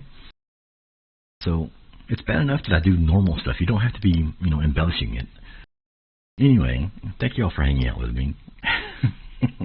Thank you for the gifted sub, Castaway and Norwegian Bear. Thank you for the follows. Again, thank you for chatting with me and hanging out. Y'all take care of each other and yourselves. Have a great rest of your day. Great rest of your week. Be safe, and I will see you all Friday. Later. Wait. Is somebody streaming? Wait, somebody. Do we need to raid somebody, lady? Lady, let me know. Do we need to raid somebody? I should probably do that before I start saying goodbye, huh? Papa John's streaming? Okay. No, don't run off. Don't run off yet. We're going to raid Papa John. Go with me. Give him a follow. Papa John, practically a bear. He's been around so long, he's practically a bear. Give him a follow if you haven't already. John's a great fellow. Awesome guy. Give him a follow. Hang out. Chat with him. You'll absolutely love his stream. Like I said, an awesome dude.